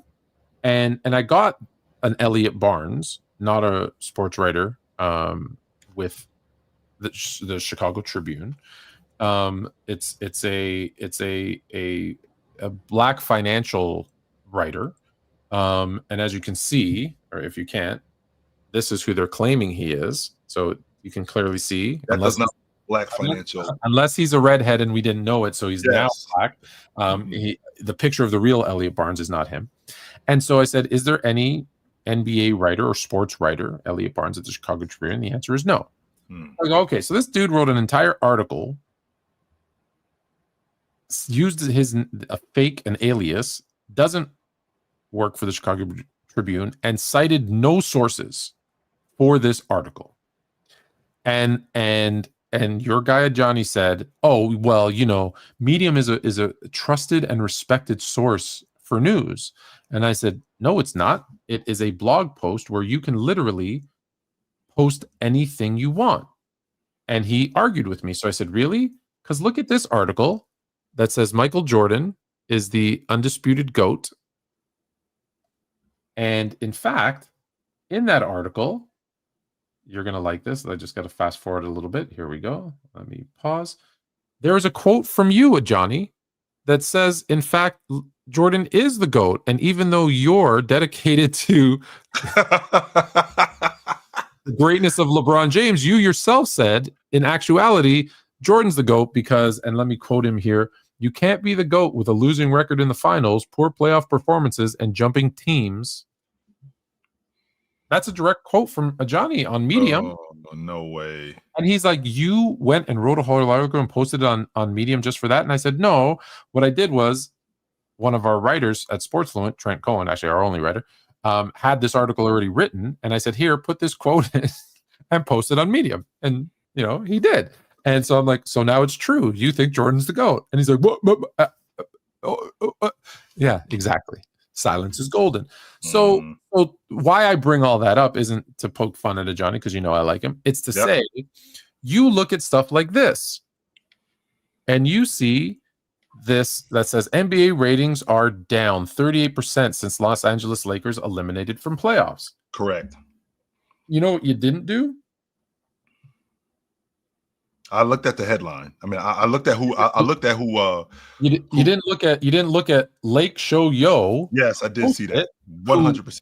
Who is a 1,000 times LeBron James fan, and that's all he posts about is the greatness of LeBron. Mm-hmm. And so he made this up and posted it, or found it from somebody else who made it up and posted it. Right.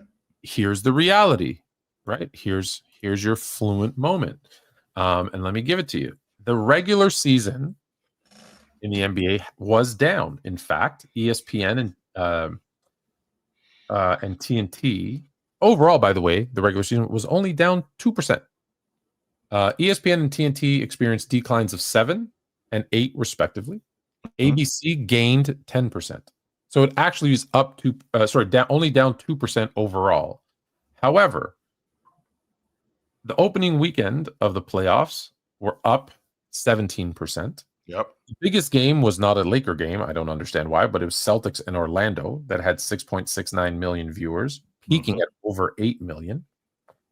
The first round across all networks was up 6%. And ESPN was up 14%. Round 2 is up 7%. So things are looking actually really good for the NBA in the playoffs. And they're not down. What was it? 38%. 38%. Almost 40%. Since the Lakers got knocked out. Mm-hmm. That, as Maury Povich would say, is a lie. So now you know. Now I do know. Mm-hmm. Now you're more fluent. I think we might disagree on this one too. Mm-hmm. So Nikola Jokic said Aaron Gordon should not play in Game 7. I told him not to play. You can injure yourself even worse. You can see that he was struggling, hard to move, this and that. How do you feel about players playing hurt? I like it because I think it does garner a certain level of respect for your teammates. And I mean, if I can walk, I'm playing off the strength that there aren't many opportunities I'm going to get to play in the playoffs. And I mean, the great ones, don't get me wrong, the great ones, they know when to shut it down, but they also know when to gut it through too. And I don't think this was a situation where Aaron Gordon, even though they got blown out, I don't think this was a situation where Aaron Gordon needed to be out there for 48 minutes. I think that it was just, I got to at minimum give it a go, Tone. That's what I have to do. I got to at minimum give it a go. I saw Magic in 89 in the finals in Game 3. He gave it a go. He couldn't do it. He gave it a go. His hamstring was too screwed up. He couldn't do it. With Aaron Gordon, same logic. Even if the fellas tell me, yo, you should shut it down, I'm going to give it a go just to see if I can go and to see if I can help. Because I can't see myself just letting you guys go out there and I'm not helping out at all. If I can at least try and give it a go, if I can't go, then bet. But I got to try. So here's why I'm torn, right? Why I kind of agree with you and disagree with you. Sorry, I had to adjust my chair. Here's my struggle with this. Yep. Tough it out, man up, blah, all the cliche things we're going to say, right? However, if you're going to hurt your team by going out there, take me out there. Then sorry, you're not gutting it out. You're being selfish. And the line is tough to understand, right? Like, I get giving it a go. Let me go and see if I can go. If I can't, if I'm not, look, no one's 100%. Right. But if I am like James Worthy was injured in 91 against the Bulls. He could go. He could go. He played 38 minutes a game. He put up 20-something points a game. Was he as good as he normally would be? No. But was he better than anybody else that would have taken his place? Yes. Right. And that's where I struggle, is that, if Pippen with his migraine is shooting 1 of 10, well, guess what? I could have brought someone else in who could have done better than that, because who could do worse? You're kind of killing us. So you actually hurt the team and cost them a team because I'm sorry, selfishness and team go both ways. I'm going to do it for the team. Well, sometimes you have to sit for the team. Sometimes it's actually better for the team if you sit and let someone else step up. If you have someone, so Aaron Gordon, I'm not picking on him in particular, but like, could those minutes have gone to more minutes, to Christian Brown and to others, let's say in his place, who again couldn't have played as well as him individually, but maybe as a unit. Michael Porter Jr., who was playing with one shoulder, right? Like, would someone else have been better or given them a better chance or given someone an opportunity? Because how many times have a player come in and you're like, where did that come from? Well, sometimes they just need an opportunity, right? So that's why I say I struggle, because I'm with you. I agree. You got to give it a go. Right. And you got to, don't just, I have a hangnail, I'm going to sit out, because we all hate that. Mm-hmm. But that's where I struggle with it, because I'm on both sides, because I think you should give it a go, but I also know, like, not so much that it costs your team, because you're just like, well, no, I can't. Well, I also, because if they win without me, what does that say about me? Well, I mean, I think that goes back to being a team guy, because I know that as good as we are, we do have other people that can step up and do the job. Flip side to that, though, Tone, is this Denver Nuggets team, they were already depleted. Right? Yeah, they were already depleted. Yeah, it wasn't like, I'm not using this one in particular, because this one, like, everybody was dying. Right. It wasn't like we had a bunch of different guys that we got a guy that can play behind Aaron Gordon, and he's awesome. He might not be as awesome as Aaron Gordon, but he's awesome. So we can take him off the floor and we can put in Aaron Gordon. Just like with MPJ, we got another guy, but we don't. Right. So this kid Strother actually turned out to be really good in game 6, he turned out to be really good. But then we had guys who ended up playing themselves out of the rotation, like Zeke Naji. Like Zeke Naji ended up playing himself out of the rotation. Now, do I go back to Zeke Naji now that MPJ is hurt, because I might get some positive minutes out of him? Do I go back to Saric? Excuse me. Do I go back to Saric now because he's on the bench? He's a viable NBA player? Maybe he isn't. I don't know. I just think that as one of the main cogs in this, machine, I got to at least give it a run. Tone, if I'm killing us, take me out.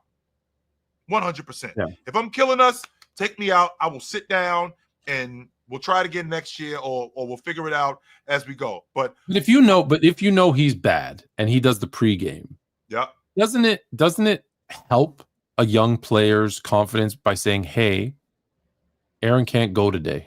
You're going to start. I believe in you. I know you can do it.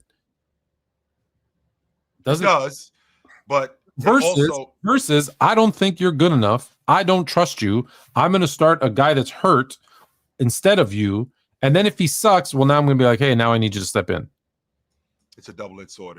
From a psychology standpoint, it's 100%. It's a double-edged sword, because now I'm thinking, well, do you really want? The only reason why you're playing me is because this guy ain't here. Like, if this guy was here, you wouldn't give me any run. Like, but it's also when the Lakers. How do you think the Lakers bench feels right after game? Not playing at all. When they play the starters the whole second half. Yes, not playing at all. That killed any confidence that they had, whether they admit it or not. It's sometimes subconscious. Oh, you don't think it can play. But I also think the flip side to that, Tone, is okay, you don't think that I can play, and the only reason why I'm out here is because this guy's hurt. As a competitor, I'm thinking, well, I'm going to show you why you should be playing me. Yeah. So if they have that mentality, it could work. You're absolutely right. 45-38, Minnesota, 1:40 left in the second half. I'm going to throw the link in when the half ends, and see if anybody wants to pop up, because we have, as my good friend DJ Khaled would say, another one. Mm-hmm. This is tricky. This isn't tricky at all. Mm-hmm. This is the easiest thing you've ever sent me in your life. And for those who are like, what the hell is this? Okay, of these 6 players, who's the greatest? These are all number 5 picks, by the way, in case you didn't know, in the NBA. Who is the greatest number 5 pick? Well, and I'll ask you a question. Is Ray Allen a top 15 player in the NBA, in NBA history? No. Is Charles Barkley? No. Is Dwayne Wade? No. Is Vince Carter? No. Is Scottie Pippen? No. is Kevin Garnett.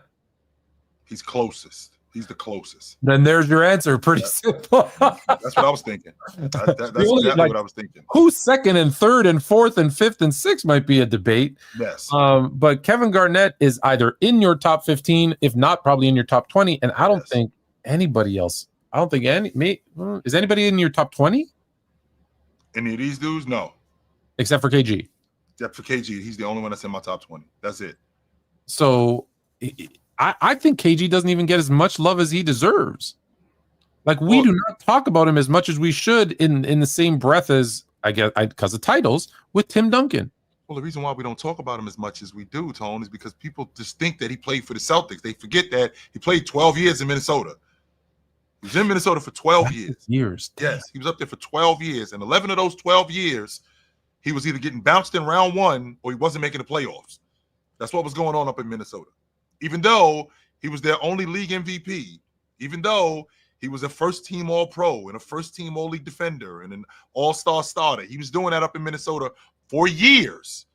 Do you know from 16 feet to the three-point line, he shoots well over 40%? He had a money mid-range game. I mean, it's crazy. Money. He was, and defensively, we shouldn't have to say anything how good he was defensively. Like, I don't this think there's 10 guys in NBA history better than him as a defender. I don't. I don't think there's 10 guys better than him in NBA history that as a two-way player. Yeah. I don't think there's 10 guys better than him. And there's, I think you can also make the argument, Tone, that if I think about defenders, I'm gonna say Russell. I'll say Russell. Actually, I'm thinking about defenders: Lajuan, Russ, Dennis Rodman, Scottie Pippen. I think Duncan was better than him as a defender. After that, we can have a conversation about everybody else. I would say Duncan was a better post defender, but I would say KG was a more versatile defender because he was more mobile. I think he was better. I think KG was a better athlete. Yeah, depending on what you were running, you know, who would work better in your system. But in those days, yes, Tim Duncan. Yes, you can't argue with what Tim Duncan did 100%. Okay, so KG's one. KG's one. For me, Chuck's two. Am I crazy? No, I don't think you're crazy. I think I had Scottie Pippen because I got Scottie Pippen as a top 25 player all time. I think he's better than Dwayne Wade. So I have Chuck 2, Pippen 3. I got Wade ahead of Charles too. By the way, you got Wade ahead of Charles? Yes, I do. I got Wade ahead of Charles. Blasphemous. Why? I got Wade ahead of Charles. I think the versatility on the defensive side of the ball, I think he got it done when it mattered the most. I do think that Charles, as a rebounder and as a scorer, as a rebounder and a scorer. No, I don't. I do not have Charles. I do not have Wade ahead of Charles. No, I don't. No, I don't. No, I do not. I was waiting to hear your argument because I wanted to hear. I'm trying to remember exactly how I had put this together. No, I don't. I do not have Wade ahead of Barkley. No, I don't. Okay. Then so the only one we have is I got Chuck at 2. You have Pippen at 2. Yep. I knock Pippen only because I think not even an argument. He's a better all-round player than Charles. I don't think anyone will disagree with that. But I just think doing it as a number 1 and doing it as a number 2, I think, unfortunately for Scotty, he only got to be the number 1 for 1.5 seasons. Sure. Right? Like, and so it's easier to do things when you're not the guy, when you're not the main focus of defense, not the main focus of it.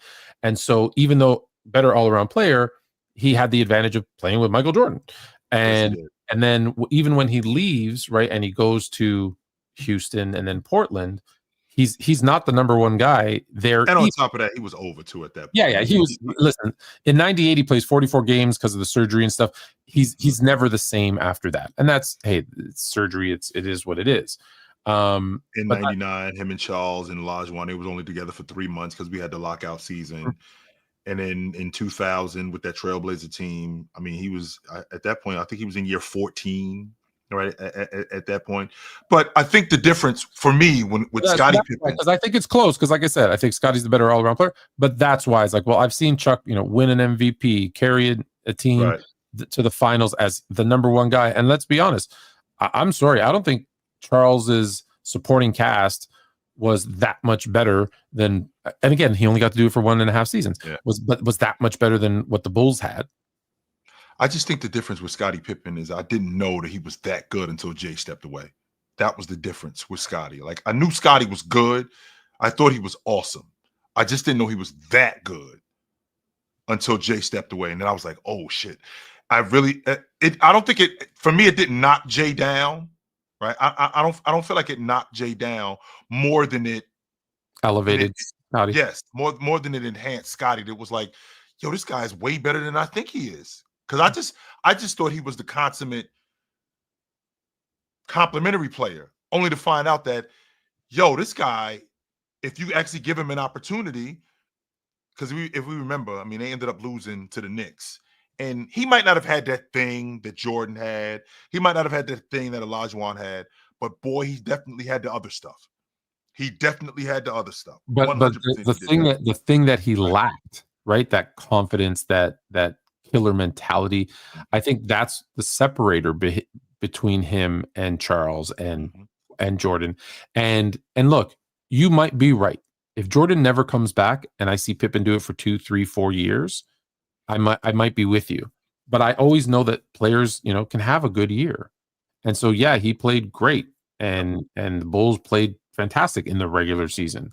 And then they made it out of the first round, but people seem to forget they played Cleveland in the first round, and the starting power forward, Hot Rod Williams, and the starting center, Brad Daugherty, were hurt for that series. Yeah, they swept them, but you took 2 of their 5 starters and probably 2 of their 3 best players, definitely their 2 best rebounders, their 2 best big men, and you took them out. So, like, basically Cleveland this year. What happened with Mobley and DeAndre Hunter? Yeah, it's kind of like, so did he? Okay, yeah, he won the series, but okay, what did he do the next season? Well, for the first half of the season, halfway through the season, he started begging Mike to come back. So, well, hold on now. You're the guy. You can't do that. The Tony Kukoc thing really bothers me, right? Where they drop the play for Kukoc to shoot the last shot and he pouts and goes. Like, so those are the look, he's never going to live that down. Right? Never. Nor should he. So those are the things where I say that's why I have Barkley over Pippen, but I have Pippen top 25. And it's super, super close with him and Chuck. Like I said, because I do believe that he is obviously a better defender and a better all-around player, better playmaker, better passer. Then we've got 3. And I want to hurry it up a little because we got some super chats and stuff. But is it? I'll just say all 3. Is it Wade, Carter, Ray Allen, or Wade, Ray Allen, Carter? Because I think both of us would have Wade at 4. I don't think either one of us. I think it's Wade, Allen, Vince. Yeah. Okay. That's where I'm at. Yep. Yeah, and because I don't think the last 2 are even Hall of Famers. So that's a story for another. We'll get to another day. So. We'll leave that one alone. Did we have? Yeah. That was the last one. Okay, cool. So let's go to first. Let me put this in because are we at halftime? Good. We're at halftime. Yep. Timberwolves up 4. We got 10 minutes left. Actually, it was one more that that you missed, Tom. Did I? What did I miss? Tell me. There was one more that you missed. I'm pretty confident that I sent. Oh yes. Kendrick Perkins, I won't show it on screen, but I'll read it. Kendrick Perkins calls out Donovan Mitchell. A Donovan Mitchell-led team has never been to the conference finals. Donovan Mitchell, you got a coach fired. You got JB Bickerstaff fired. This is a fact. You had no communication with the man while he was there. You didn't like him, right? As soon as he got fired, you signed a contract extension, right? You extended with the Cavs. So, Tone, and you, because you and me go back and forth, and I give you logic when I change your mind. You give me logic when you change my mind. Tone, when was going to the conference finals the standard? I don't ever remember that being the bar ever. When Charles was losing, when Charles Barkley was losing in the playoffs, I wasn't saying he can't get to the conference finals. I was never saying that. That was never going on in my mind. When David Robinson, who at that point, I'll stay with Charles Barkley. When Charles Barkley finally got to the conference finals, which was year 9 I wasn't saying Barkley finally got to the conference finals. I wasn't saying that. David Robinson is another example of a guy who got to the conference finals in 95. But just so you know, Tone, he was 8 years removed from college when he did that. He was 6 years in the league, 8 years removed from college by the time he got there, right? When I think about Kevin Garnett, I mean, I don't ever remember saying Garnett can't get to the conference finals when he was losing every year in the playoffs. That was never the bar. Well, okay, so let me ask you this. I was never thinking that. Do we not hold David Robinson and Kevin Garnett and others as high as we should because they weren't making those when they were in San Antonio, in Minnesota? And did we not have this conversation about Damian Lillard that Portland probably kept that team together too long because they got to the Western Conference Finals? And so it was like, well, that's like a big deal. And do you not, sir, you, not me, say that winning the Western Conference Championship means something? It 100% means something. So maybe that's why it's the bar, because you guys think it means something when I say it doesn't mean a damn thing. Well, so to counter that, Tone, do I care? I don't care as much about Damian Lillard getting to the Western Conference Championship when he got swept out of the Western Conference Championship, number one. And number two, he sucked in Game 7 of the semifinals. He was awful. On top of that, so do we say the same thing about him? Like, is he a coach killer because he got his coach fired and he only made the Western Conference Finals once out of all these years? Well, how about we keep it with Kendrick Perkins? How about the fact that you were part of a team that formed a coup to get their coach fired? Don't forget he was in Cleveland, and that Cleveland crew ran out David Blatt to get Ty Lue in there. You were on that crew, but he wasn't the guy, though. He might not have been the guy, but you still was on that crew. So to say that Donovan Mitchell got a coach fired, you were part. You see what that kind of stuff looks like. You know exactly what that kind of stuff looks like. Does he call out LeBron for getting Blatt fired? I never heard him do that. Never heard him call out LeBron. Okay, at least he would be consistent if he did. Right. And with that being said, right? With that being said, coaches, because I also saw the year after Shaq left Orlando, they formed a coup to get Brian Hill fired. So players get coaches fired on the regular. And Tone, your guy Magic 100% got Paul Westhead fired. Oh, well, he said if they don't fire him, I'm trade me. Yeah, 100%. He definitely got him fired. With that being said, right? With that being said, I just don't understand how the conference finals for me became the standard when I cared about winning. I did care about going deep into the playoffs. I'm not going to argue that, because I 100% did care about going deep into the playoffs. But I never said, yo, Barkley, you got to get to the conference finals. Shaq, you got to get to the conference finals. Or KG, you got to get to the conference finals. It was about, why aren't you winning? What's the problem? It wasn't specifically the conference finals. Why aren't you getting out of the first round? And not to mention, Donovan Mitchell has shown me, I can win you a playoff series. We're better than them. I'll prove that we better than them. And I'll make sure of that. Now, getting deep into the playoffs, I think that now there's other things that matter. There's other factors that matter when you're trying to go deep into the playoffs. But with that being said, right? With that being said, when you set the bar at the conference finals, what happens when we lose in the conference finals 3 times? I never got to the finals now? Are we going to move the goalpost? I hate the conference finals as a goalpost because I've seen teams, at least one that I know of that I can think of off the top of my head, beat 2 500 teams, 2 41-41 teams in the first round, the second round, make the conference finals. Does that make them a great team? It just makes them better than that subpar team. I beat 2 41 teams to make the conference final. Big deal. And that's why I say I think because people pick and choose when they want to use it as a bar of measurement. Oh, no team led by Donovan Mitchell has made the conference final. Now it matters. Oh, no, if they win, we're hanging a banner, so now it does matter. Listen, a lot of it is your team, your dynamic, your injuries, the draw, just sometimes the matchups, right? Like I don't care if Michael Jordan was God. The Bulls were not beating the Celtics in either one of those years. No, they weren't. No way, no chance, no 86 how. or 87. They weren't. I don't care right now. It was in the finals. He had a broken foot, and they still not beating them. I don't care, and I know it was the finals, but hear me out. I don't care if LeBron James was at his peak 2014, 2015, 16, whatever you want to call it, his best. They weren't beating. If you dropped them into 2007, they weren't beating the Spurs. Right? There's just teams that you will not beat. Can Donovan Mitchell make it to the conference finals when his team is riddled with injuries? No. Now, if they're healthy, do they win? Don't know. Right. But to say like, well, he's a coach killer and he's somehow not a great player because they haven't been to the conference finals. Sure, they should have been. They were the number 1 seed. 100%. They lost as a favorite, 100%, and he should be. But he played. I think he played great. Those first 2 games, the first 3 games, 3 of the first 4 games, he was averaging 41 and 7. Tone, just so we clear. How much more could he do? Yeah, he was averaging 41 and 7. Well, he could average 42, or he can average 43. Give me a break, Sure. man. Okay. Listen, I think he did everything that was necessary. But to say now, right? But to say now that the conference finals is the bar for Donovan Mitchell, and then what happens when he gets to the conference finals and he loses? Which I thought that was their ceiling this year. Like it's not like I had Cleveland winning the NBA championship.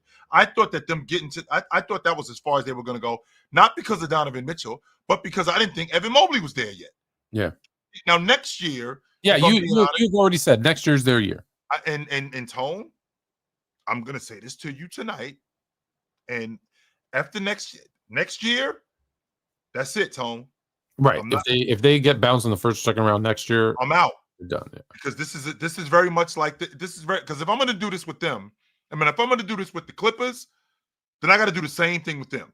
Well, Clippers don't count because those Braves always right. San Diego Chargers, they'll find a way to lose. Right. I do get that point.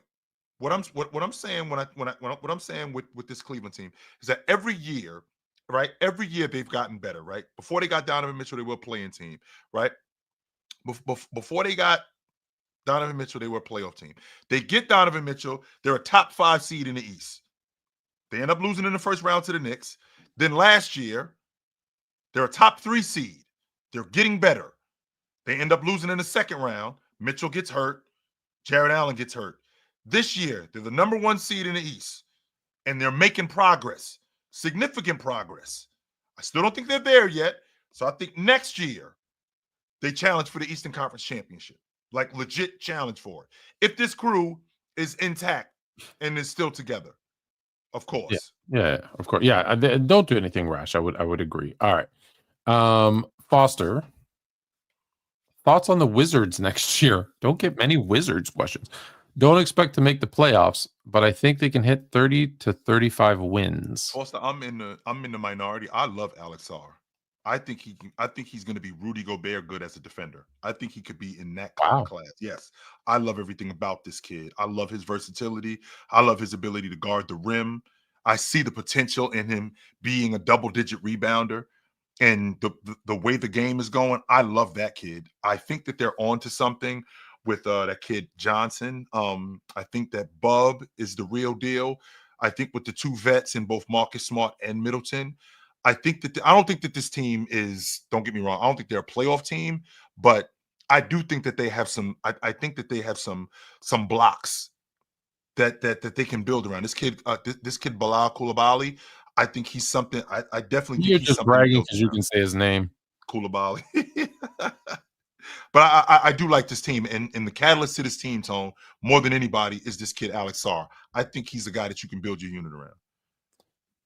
Yeah, and I don't think 30 to 35 rings, 30 to 35 wins is crazy, especially when you're looking at an East that, look, all of it is rumor right now, but if the Celtics are going to be without Tatum, so they're going to be worse. Yes, they are. You're not going to get better. Now, do they keep it all together? And sure, and maybe they're a good team, but you're not going to be better without Tatum. But let's say they blow it up, now they're worse. Giannis, again, rumored to be making Would you trade him, Tone? Yes. That's just because I don't want him in Milwaukee. Like if I was with Milwaukee, no, I would never, ever. That's what I'm talking about. You're the GM in Milwaukee. I'm the GM in Milwaukee. No, hell no. I'm handcuffing him to the basket. He's not going anywhere. And now, of course, if you are the Lakers or your team, of course you're trading for him. Yeah, for him in a heartbeat. No, if I'm in Milwaukee, you're never leaving until you're old and gray and decrepit. And I'm still going to pay you to walk around the arena. So yeah, no, you don't trade him. Now, they've made every possible mistake that they could around him is the problem. But no, you don't trade. But my point is, so now Boston's no longer a top 14. Milwaukee's no longer, I think they were top 4 or 5, 6, whatever team. They're no longer a top team. So really you've eliminated there's nobody else who's other than maybe Orlando in a position where they'll probably get better just with age and experience. So you'll have Orlando, Detroit, Cleveland. Somebody's going to come out of nowhere next year. Oh, and Indiana. I'm sorry. Oh, Indiana and the Knicks. Let me not forget Indiana and the Knicks. Please don't forget them. Yeah, let me not forget that. So that's 5. That's 5 good teams. Again, we're not suggesting they're making the playoffs. So you got 5 good teams, and then you've got 11 bad teams, or average to below average teams. So winning 30, 35 games is not crazy. It's not ridiculous, as you would say. How many players do you think are really worth max contracts? How many players do I think are worth max contracts? At least 10. Is that just pulling a number out of the hat, or is there reasoning behind that? Because I think that when I think about max deals, I think about guys that do more than what's on the stat sheet. Like guys like Marcus Smart, guys like Drew Holiday. I think that those guys do more than what's on the box score. And because they do more than what's on the box score, like guys like Jalen Johnson, Jaden McDaniels, I think they do more than what's on the box score. And I think their value is more on the court than it is in the box score. So I'll listen, from a player perspective, as many as can get it are worth the max contract for themselves, because get your money. However, I would say a max player to me is a player that is good enough to be the number 1 on a championship contending team. And so that right away eliminates, let's be honest, probably 85 to 90% of the guys in the league. That leaves about 12. Yeah. That leaves about 12 max, because listen, if you're the 7, 8, 9, 10 seed, although technically you're in the playoffs, I don't think you're contending for a title. Like, you may go lucky and get on a run, but no one's thinking an 8 seed is going for, contending for a title consistently, right? Not just 1 year, consistently. So that leaves the top 12 best players on the 12 best teams. Now, are all of them worth max contracts? Probably not, but I think your numbers, 8 to 12 that are actually worth it. 30 are going to get it because the best player on every team, plus a couple of number 2s on some other teams, right? So you're going to get those guys getting it. But yeah, I think 8 to 12 is realistic. But that's the same thing I think like with superstars, right? Like people want to say, oh, there's 100 superstars. I'm like, no, there's like 6. So there you go. Appreciate that. And then last one, because this wasn't a super chat, but because it went with our conversation. If Hallie wins a chip, how are you guys talking about him as a point guard ranking currently? Number 1 if he wins a chip. Best point guard in the league. No, we ain't doing that. No. Okay. But I think going from the most overrated player in the NBA, he wins a chip and Finals MVP, we might have to take that title. That tag, that we ripping that tag off. That overrated tag is done. Get that out of here. No, we're done. Right. I think it's time for the second half. A pleasure as always. Because we're 3 minutes in. All right, let's go watch the rest. Not that you've been watching. I know you've been watching. I've been watching. So let's go put our full attention into the game.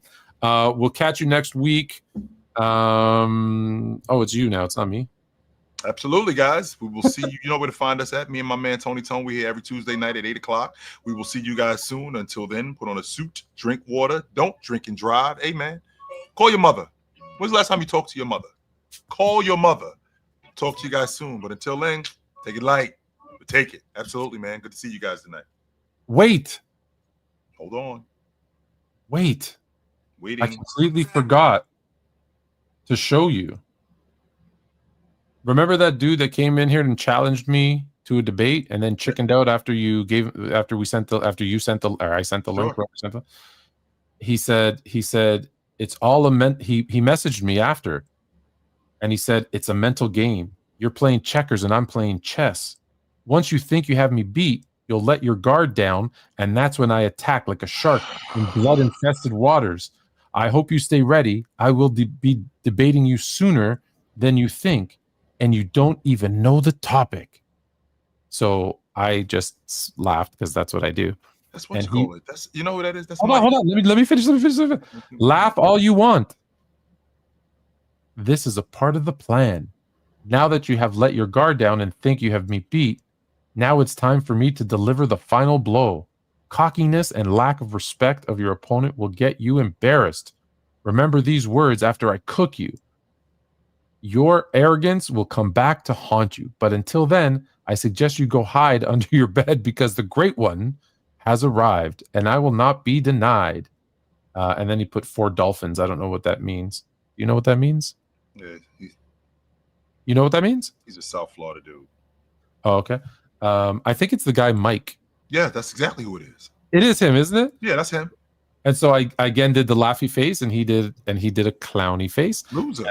And I said, "Yep, you are definitely a clown. This is a fact." And he said, "You're the definition of a circus clown. You're one of the biggest goofies on social."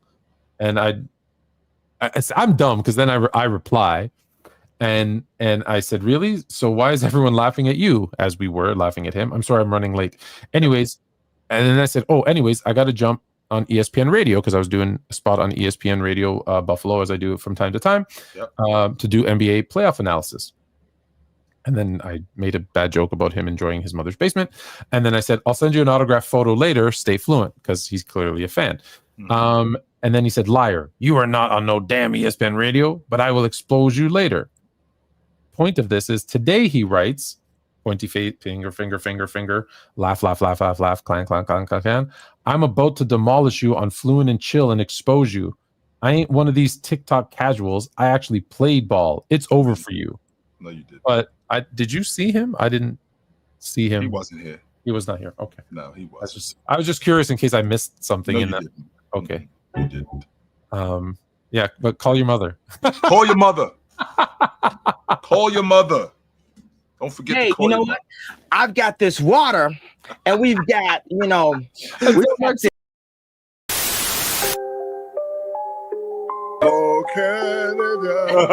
on a suit, drink water, don't drink and drive. Hey man, call your mother.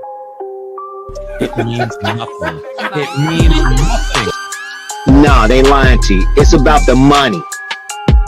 Now you're more fluent.